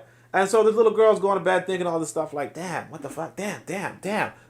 It's always these white people. It's like, yeah, we're in a country with white people, so on and so forth, right? So the white people have to put their claws in her brain, in the 8-year-old's brain. And so now when she turns 18, she's like, yeah, but what could black folk, come on. What were they doing before they came here? Are white people really the bad people if they taught us how to read? If they taught us this good religion? If they gave us this good food? Are they really the bad people? This is the job that white people have. When you stupid enough to put your child into their hands, right? The white person has an objective of turning that child against you. Or turning that child for his behalf. You know, remember the goal you have, or the goal you had in going to school in the first place. The reason why a lot of people drop out of school is partly because it's hard for some of them, right? But mostly because they say to themselves, look, I don't think I'm going to get a job. I don't think I'm going to finish college. I don't think I'll be able to finish college and get a job. It all goes back to economics.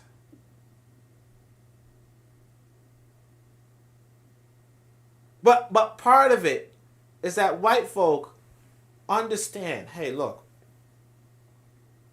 if we give you the raw, if we say, hey, we just enslaved you guys, and we kick your asses, we beat your asses, we kick you, and we cut babies out of these bellies and all that stuff, and we killing, black men and black women, and we incarcerated, and we the biggest police population, biggest policing population, we the biggest, biggest rapists on the planet, all that stuff. They give you all that, right? Throughout, for 10 years, right? If they did that, where would they be? If freaking, if you just, so this is an 8-year-old with like possibly a politically activist, elder, parent, aunt, if you will, right? If that's all it takes, well, we don't want to hear me. We don't want to hear me. Let's see if the comments, how the comments is going. Facts. It's a lot of Oreos making black games. Oh yeah. I mean, like again, like you gotta go by market too. It's like the market research is that like black folk are not interested in like I said, like with black books, it's not even like it's like pulling teeth. It's like pulling teeth. So all right, now we finally at the Pan-Africanist section. See a lot of people stepping away for a second, but this is what I want you to understand. So we're gonna go. Actually, should I finish with this one? Nah, I'll do it right now. Listen to this right here.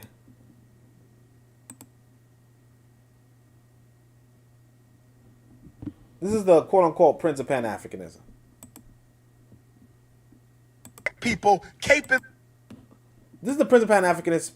You have to pay attention to this phrase. I don't want bloodshed. So these are the Pan-Africanists. Basically, they're in it, but they're not to win it. Not to win it. They are in it, but they are not to win it. I don't want bloodshed. Nobody. The only time you should say I don't want bloodshed is when you're talking about black folk. When you're talking about two black folk meeting, and you have the advantage. You understand? You have the advantage, and you say to them, hey, look, man, surrender. I don't want bloodshed. If you're telling somebody else to surrender, that's the only time you should say, I don't want bloodshed. Well, look, man, put down your arms. I don't need to kill you. I don't need to kill you. Okay? You could survive this encounter. Put down your weapons. I don't want bloodshed. Like if Putin said that to you, to Ukraine, to Zelensky, that makes a lot of sense. Don't want bloodshed. Just put down your fucking arms. Put down your weapons. That's it. That's when you say, I don't want bloodshed. When you sit on the sideline and you saying that shit, come on. This is the quote unquote Prince of Pan-Africanism. This is really highlighting the biggest problem of our people. And again, I want to point out that Garvey pointed this out. Garvey said, the greatest weapon against the African is disorganization. Listen to this. For white people who are mistreating African people, and you got the nerve to tell us to overlook the violence and racism against black people in the Ukraine because our white Ukrainians need our support. You Negroes are crazy. Don't get me wrong. I don't want to see loss of life for nobody on this planet. Don't get me wrong. I don't appreciate the fact that women are being killed over there. Children are being killed over there. Their elders are being killed. Innocent people are being killed in the Ukraine. I don't support that. I don't celebrate that. I'm an African. And as an African, when I see wrong, I call it. As an African, when I see unfairness, I call it. As an African, when I see inequity, I call it. As an African, when I see mistreatment, I call it. Nobody has suffered more than the African. Nobody has suffered more genocide, segregation, oppression, dehumanization than African people. When I see it, I can call it, but don't you ever tell me that I got to cry for another race before I cry for my own. Don't you ever tell me to ignore the suffering of black women and infants being mistreated by racist Ukrainians fleeing the Russian invasion. Don't you ever tell me to ignore the suffering of my people and instead focus on somebody else. All these black people making videos. You a bunch of damn fools. All these black people making support the Ukrainian videos. You ain't never made support the Congolese video. You ain't never made support the Somali video. You ain't never made support the Ethiopian video. You ain't never made support the Sudan video. You ain't never said nothing about the Haiti. I'm going into restaurants and they said, do you want to make a donation to the Ukrainians? But why they ain't never asked me if I wanted to make a donation to Haiti? Why they never asked me if I wanted to make a donation to Somalia? Why they never asked me if I wanted to make a donation to Ethiopia or to the Sudan? Every restaurant I've been to. Okay, so, you know, the issue with this, I mean, I told you guys, like, I told you already, I don't want bloodshed. Real black folk like me, we hear that some white folk dying across the world, and we're celebrating.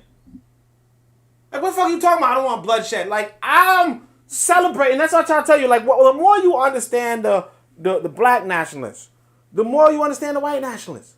See, the white nationalists, when you tell them, oh, man, you know, the police did something, so forth, they throw their money at the police. They're like, yes, you did it. You killed another one of these Negroes who think you there to protect and serve him. And for me personally, I'll tell y'all the truth.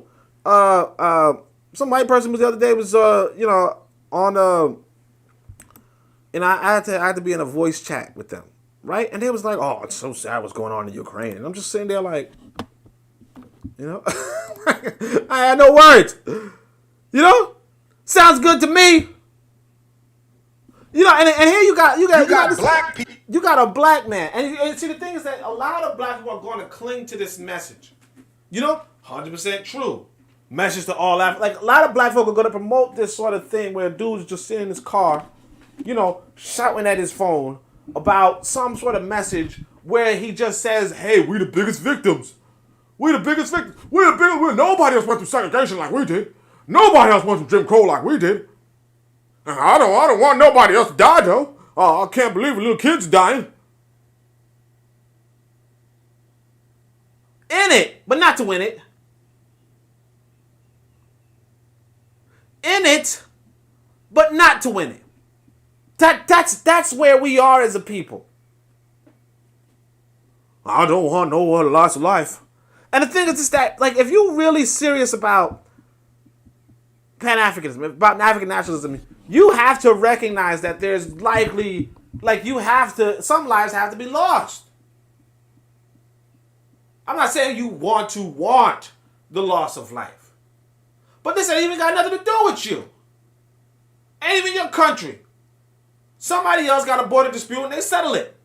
And that's how life is. And it ain't no African country. It's not Uganda and Tanzania having a border dispute. You know, Nyerere and who was it? Some brother, Idi Amin and Nyerere at each other like, hey, look, this is my border. This is my border. No, these resources are mine. No, these resources are mine. It's not that, and that's important too. Right? That's important too. It's not that conflict where you might say, sit on the sidelines, well, I don't want no bloodshed. Can you just settle whose border this is? You know, where the border ends and where the border starts. This ain't that. This is Russia and Ukraine. None of your damn business. And all you gotta say is, look, if this white boy is fighting these other white boys, good. That's one less white boy. That's how you're supposed to live. That's one less white boy. And I want you to understand, that's how, you know, some of y'all might be like, hey, I don't like how you sound. You sound like one of those white nationalists. Well, understand this. You should understand. You should believe that. The white nationalists, when they hear about one black person killing another black person, they do say one less black person.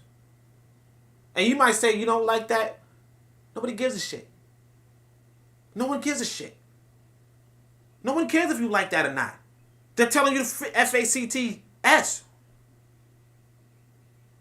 One less white, it's one less black person. One less white person. That's all it is. Got nothing to do with you. You living your life somewhere. You know, like I said, I'm trying to design video games. I don't give a fuck. Well, one less white person, what the fuck I care? You know? White boys, innovate. You know, let's say he's trying to put a new feature into Twitter. Right? He don't give a shit about one less black person in Chicago. You want him to give a shit, but he's not going to give a shit. And you got to get over that. Get over your concern with that. Like what? Like, kill that noise. You know, like reality is you have to worry about what you have to worry about. And for this is like quote unquote Prince of Pan-Africanism, right? For him to be like, hey man, I don't want to loss of life, and it shows you how we're just too damn disorganized to succeed. Okay? We are too damn. We're gonna get into that right here with this post, but let's see what this one is quickly. Too damn disorganized to succeed. Oh yeah, so like right here, like boom, boom. This is. Let me show y'all what a freaking Chinese nationalist looks like. It's China. Can you help me fight your friends so that I can concentrate on fighting you later? That's what the fucking Chinese are saying. They're like, look, I understand something. You were just fighting me 2 seconds ago. Now you want me to help you out? You know, I'm following what Muhammad Ali said. I'm gonna say, look, man, ain't no Ruski called me a nigga. You know what I'm saying? Ain't no Ruski ever called me the N-word. Russia's not my enemy. You understand? If Russia want to do something in Ukraine, I don't give a fuck. Not my enemy. That's what China's saying. It's like, look, man. Russians ain't never called me chink. That's what she said. Y'all was fighting me last month. Y'all writing every freaking news story you could find. Oh man, you know, Chinese ain't no good. Chinese threat. Chinese scared. Oh, the Chinese ain't no good. Suddenly, you know, Russia does something. Hey, China, could you come help me? And see how China's like, look here. State-affiliated media. China's like, look here. No, I ain't helping your dumbasses. You got a problem with this motherfucker, you handle it. We got nothing to do with it. We don't care. So you see how y'all was, some of y'all was listening like, well, you should care about the loss of life in Ukraine. I know y'all saying ain't nobody listening to you that don't agree with you. You know what I'm saying? Ain't nobody, you know, there's only 6 of us across the world listening to you right now. And all of us with it, right? I feel that. Respect. But what I want you to understand is there's black folk who are going to tell you, hey, no, you know, we don't, you know, we want, you know, we care about all human life. Oh, human life, if you don't like human life, you're going to have black folk like that. And whereas China is considered, let's say, the second strongest nation on the planet. Possibly the first. You know?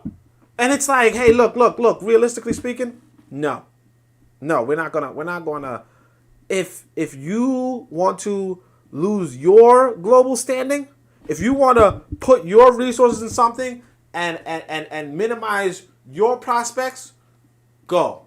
We're not joining you. That's how, like, I don't like to put Asians up here. I don't like to put Eurasians up here. But I want y'all to see the crystal clear example. Difference between the quote-unquote Prince of Pan-Africanism and just a Chinese diplomat, if you will. Just I don't even know what she is. It looks like a reporter. Just a Chinese journalist. A Chinese journalist is like, you know what? Nah. Okay? Difference between a prince, if you will. So I want to get into this posting quickly. Not quickly, but just to let y'all know what I'm talking about. Let me see the comments. It's like, someone kind of said that on SDP, and I was taken aback. Wait, what part? The don't kill, don't want the death. Yeah, I mean that's what I'm saying. Like you shit, man. I be drinking to people. Like I don't drink, but like when I hear a white person die, no, I'm joking. All right, so I say, look, too disorganized to succeed. So I want y'all to realize this. So I got to thinking. You know, all right, I'll say it this way. Let's be realistic. How in the world do white folk all right, let's say it this way. United States is huge. United States is one of the biggest land masses on the planet. One of the biggest countries on the planet by size. Okay?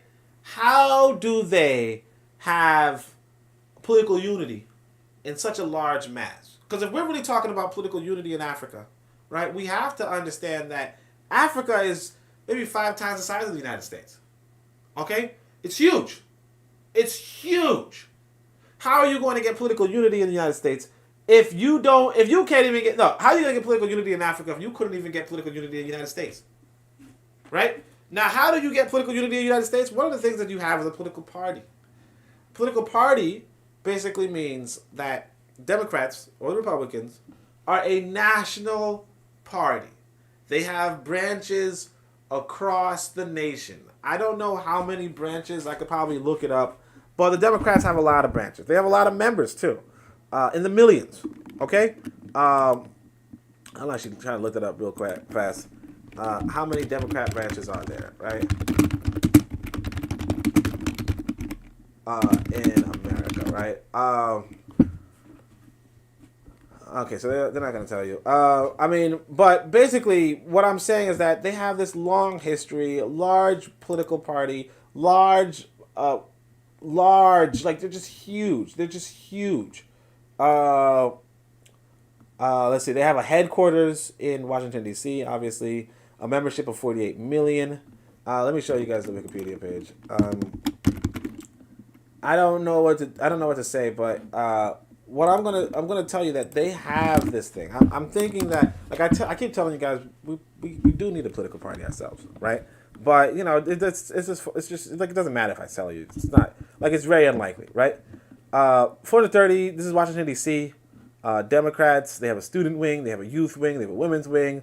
They have 48 million members across America. Obviously, they have in ideology. They have factions, left-wing populism. This is how many seats in the Senate they have. How many seats in the House of Representatives. How many governorships.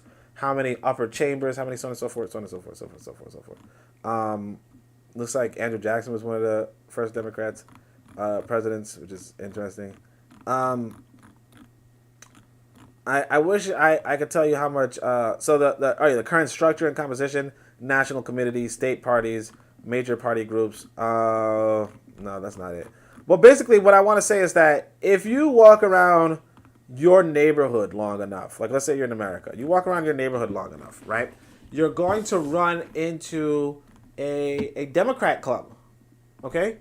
A Democrats club, right? And what the Democrats club is going to do is that it's just a local area where you can go in and you can talk and discuss and discuss policies and policy making and how to change, and then basically get the sponsorship of the Democrats, so on and so forth. Here's the issue: is this, that now you fast forward to Africa, right? We do not have political parties. We do not have political parties. We have political parties in Africa. We don't have one political party across Africa with representation in multiple presidencies or governorships or even political appointments across Africa. And what's worse is this. I want to point this out. We don't even have a network, right, where we can discern who would make good political appointments in Africa. So as to say this, if we were to say, hey, if there was an election tomorrow, now this is not necessarily an elected position per se, but again, it depends on the constitution that's in place in whatever country you're talking about. But let's say, I tend to be more familiar with America. Let's say the Minister of Transportation, right? It's probably not an elected position in most places, right? But if there was an election for the Minister of Transportation, Who would that be? Who would be a good choice? If there was an election for the Minister of Energy, right? Who would be a good choice? Who would be a good candidate? If there was an election for the minister or for the presidency, now that's a real elected position of Zambia. Who would be a good choice? Who would be a good choice? President of Haiti, or president of Gambia, president of Barbados, or president of Bahamas.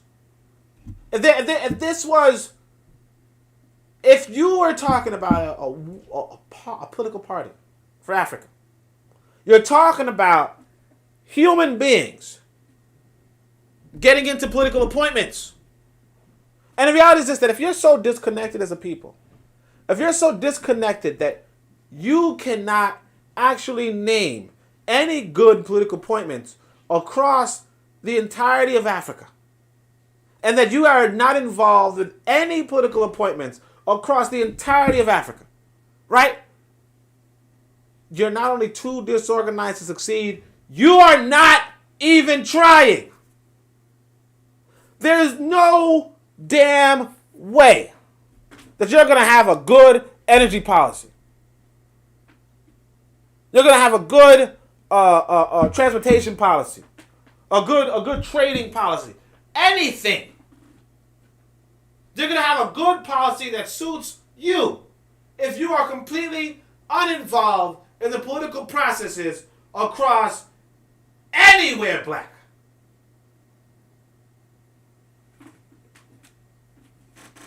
I'm not to say that there's not going to be political appointments.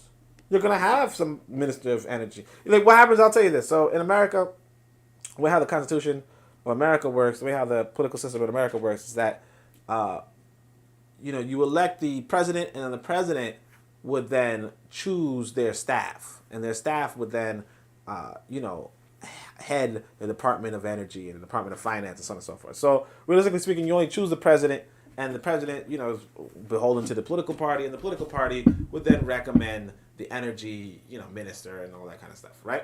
I don't know how it is in other countries, and the reality is that you don't have to have that same system in other countries. You could directly elect the head of the finances. You could directly, or you could indirectly by electing the political party. The reality is this, though, that if you're not participating in an African political party, and here's the issue. The issue is that here you got this quote-unquote Prince of Pan-Africanism. Let's tie it back. Quote-unquote Prince of Pan-Africanism. What political appointment would you give him in reality? If you could? None?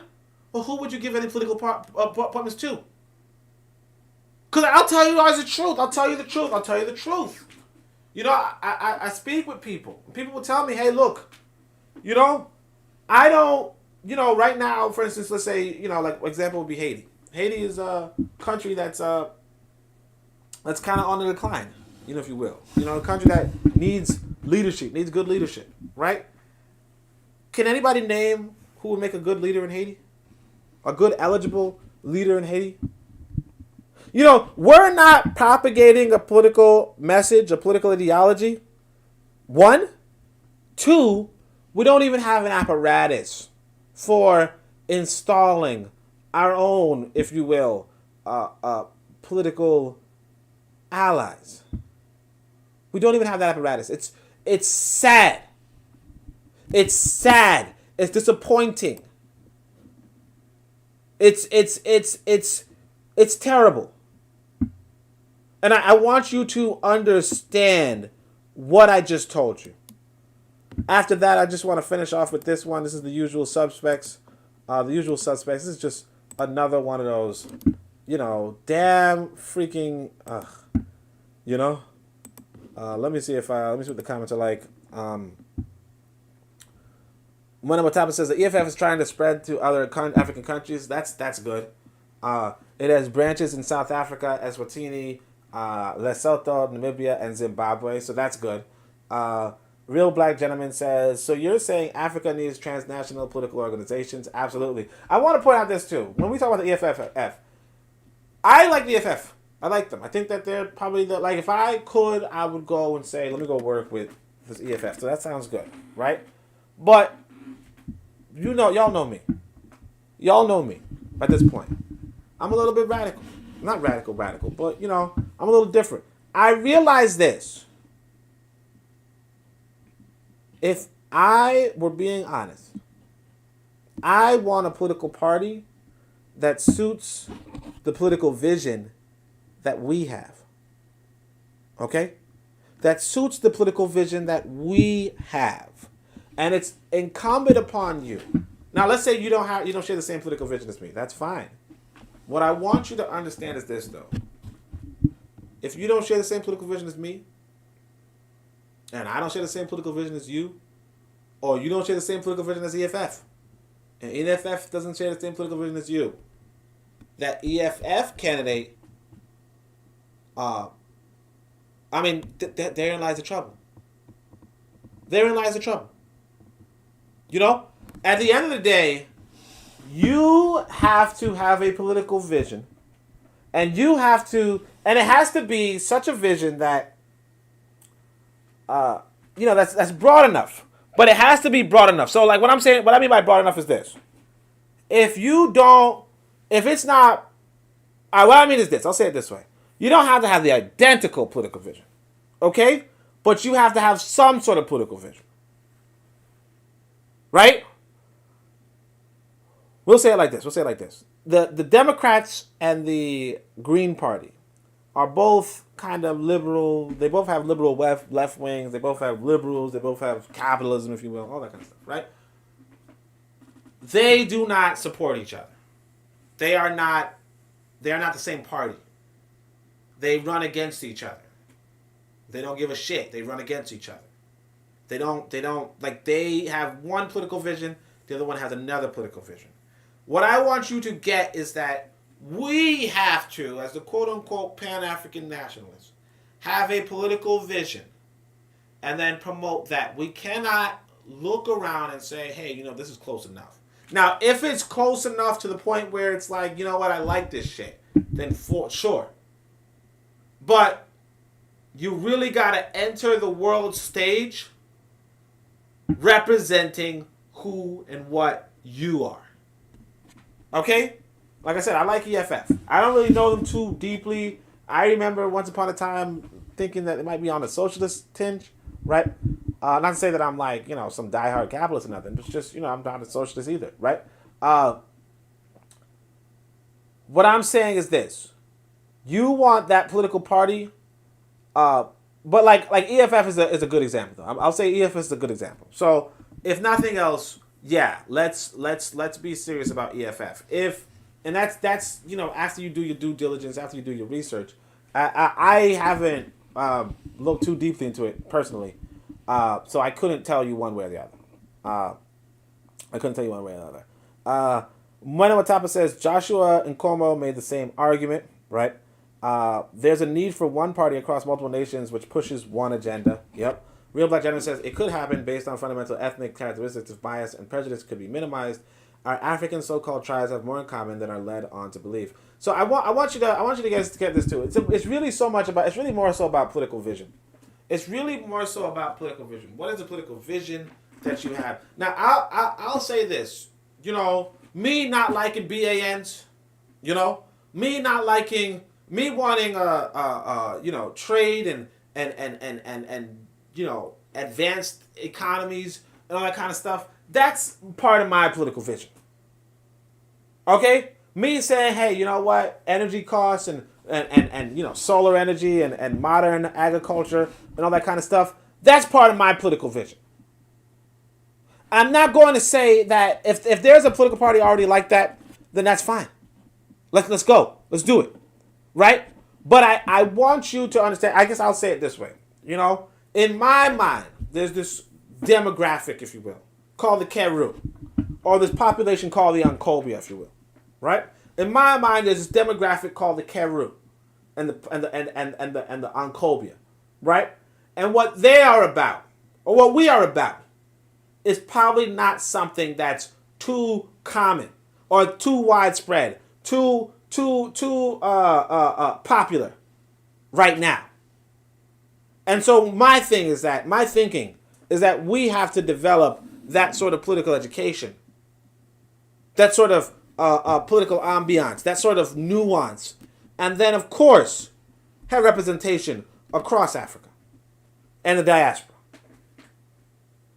Of course, have representation across Africa and the diaspora. But because we don't have that, what we have is examples like this. Examples like Umar Johnson, and of course, examples like this. So this is, like I said, Friends of Simultap. So a lot of times I'll be telling y'all about James Small. This is James McIntosh. This is the other James, I guess, who's just total traitor all the time. So this is the usual suspects. Like I said, Charles Barron again. I don't know why. Like I said, I don't know why Keisha and Jeffries are here. I remember Betty Dobson from some, like I remember her name showing up. I don't know per se, but what I could say is that you have this over, like these people. Simultap was a contemporary of Sister's Place. Sister's Place being the December 12th movement. So they're all kind of just like black political groups, kind of like low key created by the police or run by the police, working for the police. You know, working for the police to for whatever reason. So again, you have this Garvey. This is what the black folk are doing. Another conversation. Garvey and Du Bois. Why they didn't unite? Do we have the same obstacles to unity today? Right? And they're going to have the conversation. You guys could probably tune in if you want. Who cares? You're going to see Charles Barron. He's very charismatic. So like I said, he betrays the Freedom Party. James McIntosh betrays the Freedom Party. Right? They do this, and we just kind of just go along with it once again. And for what? You know, oh well, let's have this conversation. Is there still? And then they're gonna sell their little books. They're gonna sell their little, wolf tickets, and then nothing changes. This is Simultap from I told you 30-something years ago. What do they have? Nothing. What do they have to show for it? Nothing. And the thing is that this is the path that most of us are going. Most of the Pan-Africanists, most of the people are going to be on. We're going to be on this path of nothing. And I told you guys, look, let's just do this. Let's do this one. Let's do this political party. Now, sounds good in my mind. One Africa Party, OAP, One Africa Party. I forgot to look up if that's a name already, right? But you have a political party. If you could get one political appointment. Because here's the thing, is that I'm not going to hold y'all and tell you that this guy, Charles Barron, he is a city councilman, right? So this is the quote-unquote political appointment that came through with this. But he's just a sellout. He's a sellout. He's a sellout. Loyal to the Democrats. Loyal to the Democrats. So he's not a real political appointment. He's just somebody who could sucker black folk. So, if you guys want, you guys can listen to this on 26th. So next week, you guys listen to it next week. But that's what it is. You have these what we can do if we're serious, if we really want to transform Africa and the diaspora and everything, is that we have to start seriously considering creating political appointments across Africa and the diaspora. By any means necessary. By any means necessary. If that means that we're doing Kickstarters, if that means doing GoFundMe, if that means we're just putting up our own money, if that means we're running our own ads, if that means that we're actively campaigning on our social media for any sort of politician or any sort of person. But again, how many people do we know that would make good candidates anywhere? Who should be? Malema's a good guy. So, if you said, hey, who should be the president of Africa, Malema's probably the first, probably one of those people that you might think of, right? But beyond that, you're talking about energy minister and all that kind of stuff. Where are your examples? And if you don't have any examples, what are you doing? Are you going to be like this Simultap and just have these organizations and be with the traitors and be the traitors yourselves, just having these conversations for 30 damn years? Because that's what it is. There's no one, like you can't hold it against other people when they don't participate. When they don't want to be a part of your group. You can't be like, oh, you a damn coon. You ain't about the revolution. You ain't about the movement. And this is what the movement is. 30 damn years discussing, well, who was right? Why is there a divide? No political appointments. No policies. Nothing. I bet they wouldn't bring up the fact that Du Bois was anti-black. See, the thing is that, like, I'll tell you, man, they might. Very likely. Like I said, I know, these people were in, the UAM with me. So, like, Keisha was in the UAM with me. Leonard Jeffries is, like, he's a pretty smart, scholar. So a lot of these people are going to like the thing is that even as you bring it up, it's like, again, what are you doing manifestly? Like, what are you manifesting? Like, if it's different, if you can walk up, if you're the energy minister, let's just say it that way. If you are the energy minister of even some, Bahamas, you're the energy minister of Bahamas, okay? That's just 1,000 times better than having a conversation about Garvey and Du Bois. I mean, the conversation is good, but after the conversation, go be the energy minister. Go be the transportation minister in IT. Go be the president of IT. Go be the tourism person in Jamaica. Go manage the airlines in Jamaica. Do something politically important. Politically potent. Do something.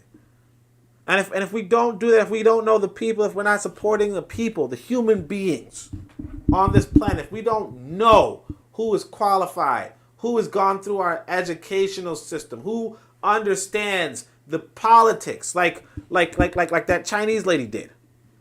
If we can't do that, if we don't do that, if we won't do that, we'll have nothing for another century or more, indefinitely. So I want to end that with so I think you guys get what I'm saying. Du Bois was anti-black. Yeah, Du Bois was a piece of crap. He was anti-black, anti-Garvey. It was just stupid. What happens is, at that point in time, Garvey was coming from the Caribbean islands, right? Caribbean islands, they're explicitly colorist, right? And America wasn't explicitly colorist, but it was colorist as fuck. Okay? So as to say that if you went to a church, a black church, all the light-skinned folk would sit in the front and the dark-skinned folk would sit in the back. Now, this is a black church, right? You had your Blue Vein Society. You had much of the leadership class was just light-skinned folk. But the thing is that they wouldn't identify as light-skinned. They'd identify as black. You know what I mean? Or they wouldn't identify as mixed. They'd identify as black. As opposed to in the Caribbean islands where you would identify as mixed. So America had this interesting thing. But that's also another thing that I thought was interesting. One of these brothers on Discord showed me a video of these quote-unquote black youth walking around interviewing white folk. I can show it to you guys. They were interviewing white folk on... I didn't think it was good enough for BAN, but they were like interviewing white folk about how many black friends do you have, right? And the white folk would be like, I don't have any, or something like that. And they're like, oh, okay, whatever, right? And what's interesting is that when you look at the comments on that video, right? It really wasn't like enemy material. It was just like, just weird, right? It's just awkward, right? But when you look at the video, when you look at the comments, these white folk would say, like some white person said, neither of those so-called black people are black, right? And I'm not going to say that they were like light, they weren't like light where you'd be like, yeah, they're not, you know what I mean? They weren't necessarily racially ambiguous per se, right? But it's just an interesting thing in, like I said, like in America, where, oh no, sorry, the interesting thing about it was that the white people in question were not at all remotely non-white. Like, they didn't have anything about their characteristics that would lend to the idea that they themselves were also mixed, right? And it just comes back to this idea that America had this interesting thing where it was like, we're not even going to entertain the idea of mixed people. We're going to call everybody black, and what happens is that it maintained white racial purity, but it didn't maintain black racial purity. You know? And that's also a thing that I thought was pretty interesting. But I guess it's not too important to show the video. You guys could check out the Discord and you can see. Kofi says, to this day, look at ADOS with Yvette. Yeah. Yvette. Yeah, exactly. Yvette, that was a weird thing about Yvette. It's like, you don't, like, nobody gets that. Real Black Gentleman says, organizations have to engage other organizations. Policy-based organizations have to reflect with economic-based or cultural-based or technological-based. Yeah, I mean, but the thing is that we're not even doing it. We're just having these, like, this stupid CMO tap thing. It's, like, been going on for, like, 30-something years, and there's nothing to show for it. Nothing to show for it. Like, just a waste of your damn space, wasting your damn money. You know, they were collecting donations from back in the day. All these people are just grifters. All they're doing is grifting. And what I'm trying to emphasize for us is that, you know, realistically speaking, you have to have a political objective, and you have to start associating with political parties. It might not be One Africa Party. It might not be EFF. It might not be a formal political party. But you want to affect political appointments. You know, I think another brother put up in the up in the Discord, so that was actually pretty interesting too. They put up this idea of when are we gonna build these freaking rocket ships, something like that, right? Like, when are we gonna build these rocket ships? And I'm gonna show you guys what it looks like. Some cracker put up some computer graphic. Made some computer graphic of some spaceship, and it looks pretty interesting. And I want to show you guys. I want to explain to you guys that the cost associated with the rocket ship is a political investment. You know, like policymakers or, you know, rich magnates, if you will, super rich people. Very few people can afford a rocket ship, with the exception of nations or incredibly rich individuals. So what I'm going to do is I'm going to show you guys this video. I don't usually like Instagram pics, but let's see if I can. This is on the Discord, by the way, so make sure you guys click on the link below, join the Discord, and all that kind of stuff. So this is somebody, this is a cracker, I guess. They said something about Rock's aircraft carrier.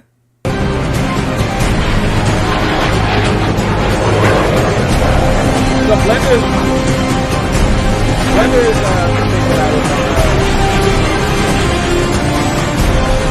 what I try to do with 3D graphics, right? It's pretty hard. But yeah, you see what I'm saying. So this person, they like the idea of like this. Now, I don't know if this is really aeronautically. It's very doubtful that this is something that could actually function. Either way, the cost behind this thing is not really for individuals, unless this individual is incredibly wealthy, right? If you want something like this, it has to be a political decision, and you have to have policymakers who are like, yes, we do want aircraft carriers that have these kind of designs and these sort of shapes and so on and so forth. Now, this is not necessarily it's not really the best or what have you, but the whole point being that, like, the real point behind this is that this is a huge cost that your normal citizen is not going to be able to afford, but collectively, right, across a political landscape, right, across a nation of 40 million people in a sense, right, then this becomes a lot cheaper. So let's say this looks pretty expensive. Let's say it's $20 million, right? Now, one person affording a $20 million ship, and it might be much more than $20 million, but let's just say it's $20 million, right? One person affording and I'm just talking about this ship, not the carrier, right? One person affording a $20 million ship is very costly for that one person.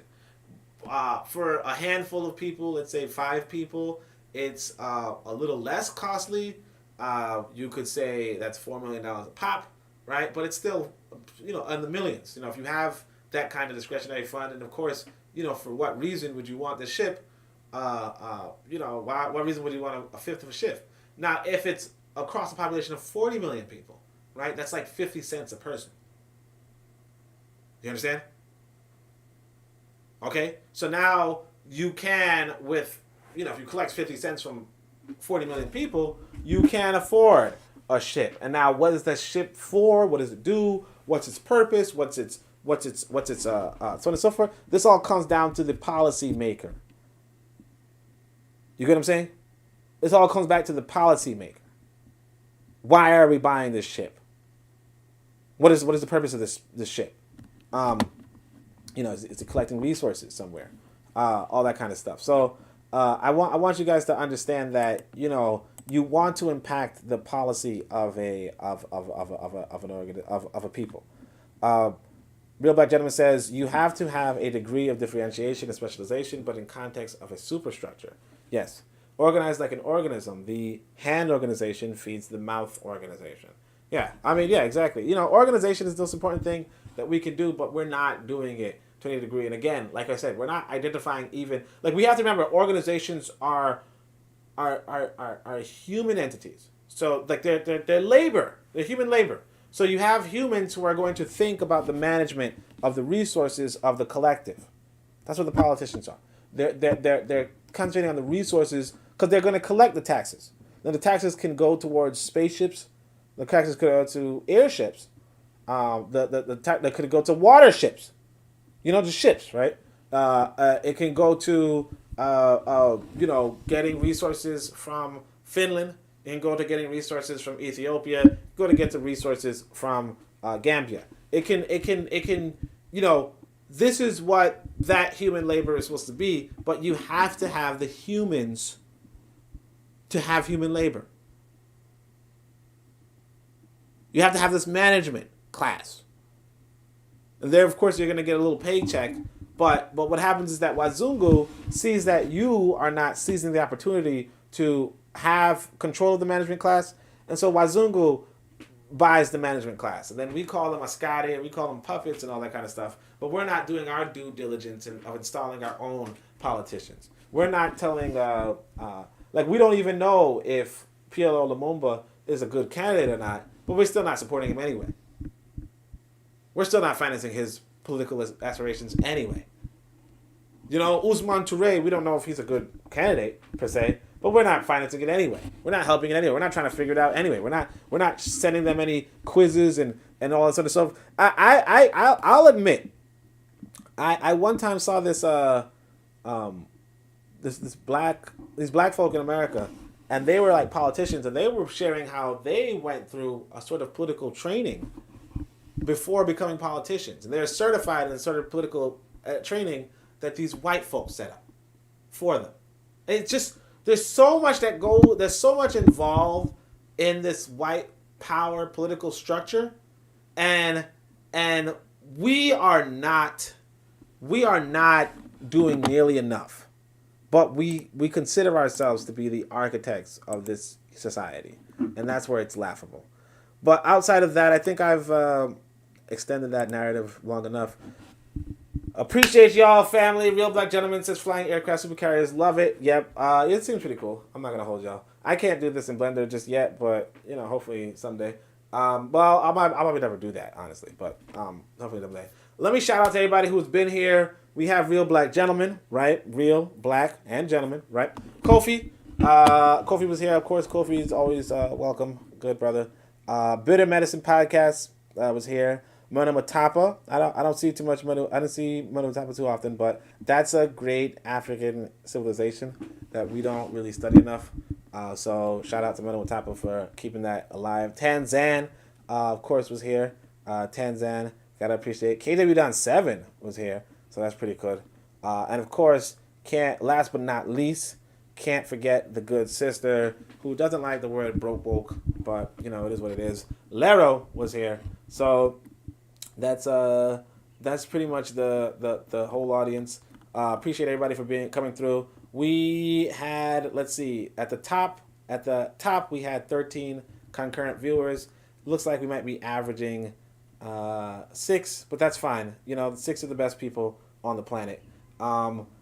Kofi says at the end, he says, good stream. KW Radio has been on fire from last year. You already know it. I'm trying to, we trying to do what we can. By the way, make sure everybody, if you want to be a part of the KWAZ Radio Network, just holler at KWAZ Radio. And make sure you follow that broadcast as well as the other shows. Make sure you like and subscribe and all that jazz. But outside of that, I appreciate everybody for coming through. Appreciate everybody for being here. And until next week, Shamam Hotep. And of course, if you see anything, share with me. If you think it's like enemy material, share it with me. There's a lot of, examples, but like some of them just not enemy. Like there's this one sister who's like, I don't think black men see their mothers as human beings. And it's like, it's sad, but it's not like an enemy. You know what I mean? So like, yeah, if you see anything like enemies, like, oh, we're gonna give the Ukrainians free tuition, right? Fucking coons, man. All right, definitely send it my way because I almost missed that one. I'll be honest with y'all. But other than that, Shem Hotep, Anku Ja, Seneb Neb, Amen, Ma'a, Dua Netcher.